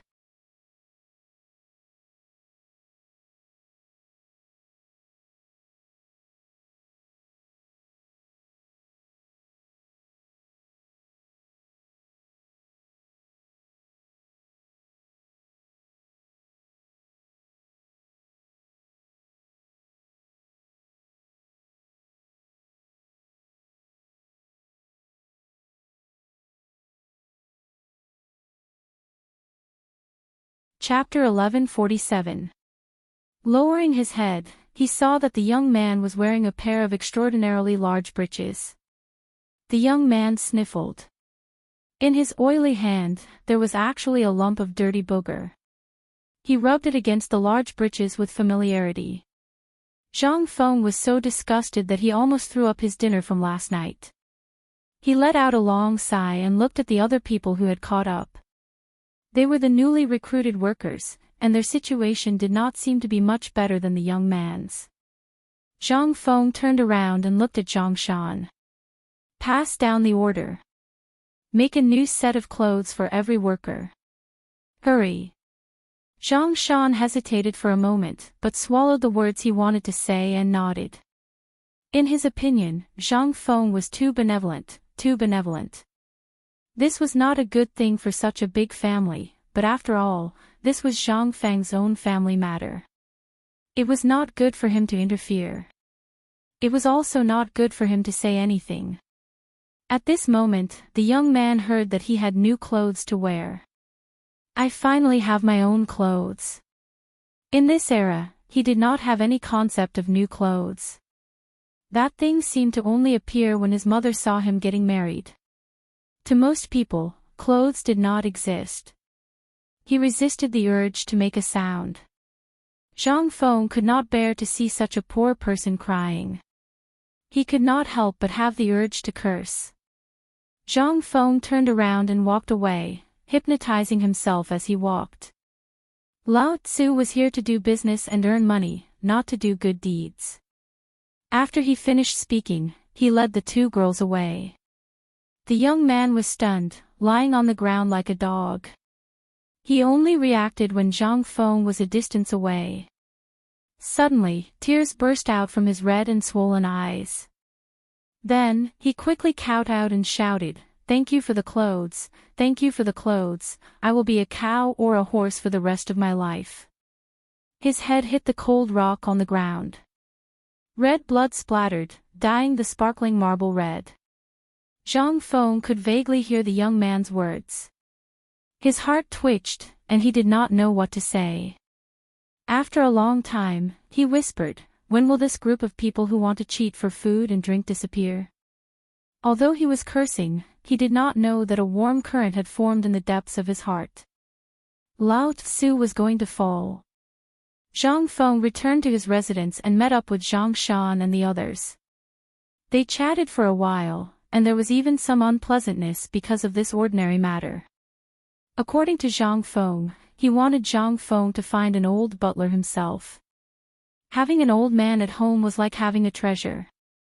Zhang Feng recommended several candidates, but Zhang Shan rejected them all. Under Zhang San's inquiry, Zhang Feng said that he wanted to have the old village chief take over the house, but was strongly opposed by Zhang Shan. He was not related to them by blood. If such a huge family property was handed over to him, who would dare to be at ease? In the end, they were in a deadlock and the matter was left unsettled. Zhang Feng was too lazy to care about these trivial matters. After giving full authority to Zhang Shan, he left the mansion and walked up the mountain. This time, Zhang Feng bought some rare materials when he went down the mountain, especially those rare ores. At this time, he had to ask for them to prepare for the operation, such as the rubber infusion tube, the glass infusion bottle, and so on. These things were indispensable. It was impossible to use fish intestines and other things all the time, right? This thing was really too unsightly, and who knew how many germs it carried? The most important thing was still the needle. He found some strange things in the treasure room at home, and then walked around the streets. After that, Zhang Feng hired a carriage and quickly went up the mountain. At this time, the smelting factory had already entered into a regular operation. Basically, it could produce about 300 gene of steel every day. However, this was under the condition that there was not enough coal. If there was enough coal, it should not be a problem to produce 500 gene a day. By the time Zhang Feng arrived, the sky had already darkened. Everyone was extinguishing their fires and preparing to rest. Arjun strolled leisurely to the entrance of the workshop. As he looked at the sky, he saw a lantern slowly approaching. Just as he was wondering who it was, Zhang Feng coughed. Arjun was shocked and hurried to greet him. "Mr. Dean, why are you here at this time?" Zhang Feng did not say anything and asked, "Is Mokito in?" "Yes." "Well, ask him to come out. I have something to discuss with the two of you. Let's go to my cabin." While talking, Zhang Feng left with the lantern. When Zhang Feng returned to the cabin, before the lantern was lit, he heard a knock on the door. When he opened the door, he saw two dusty barbarians standing at the door. They were Arjun and Mokito, who had just finished work. After witnessing Zhang Feng and Arjun enter the cabin, Arjun poured out some of the things he bought from the cowhide bag on the table and said, "I need something good now, but I don't know if the two of you can make it." When the two heard this, they were really not sure about this thing. They quickly asked, "Are you talking about the embroidery needle? Or something else?" Zhang Feng nodded, "Yes, it is similar to the embroidery needle, but there must be a hole in the middle where water can drip out. Can you make it?" You're tuning into the LoveLore Library YouTube channel. We're so grateful for your support, and don't forget to subscribe to join us on this incredible journey through captivating stories. Your generosity through donations truly makes a world of difference, as it's the primary source of revenue that allows me to expand and enhance this channel for you. Thank you from the bottom of my heart for being a part of this adventure.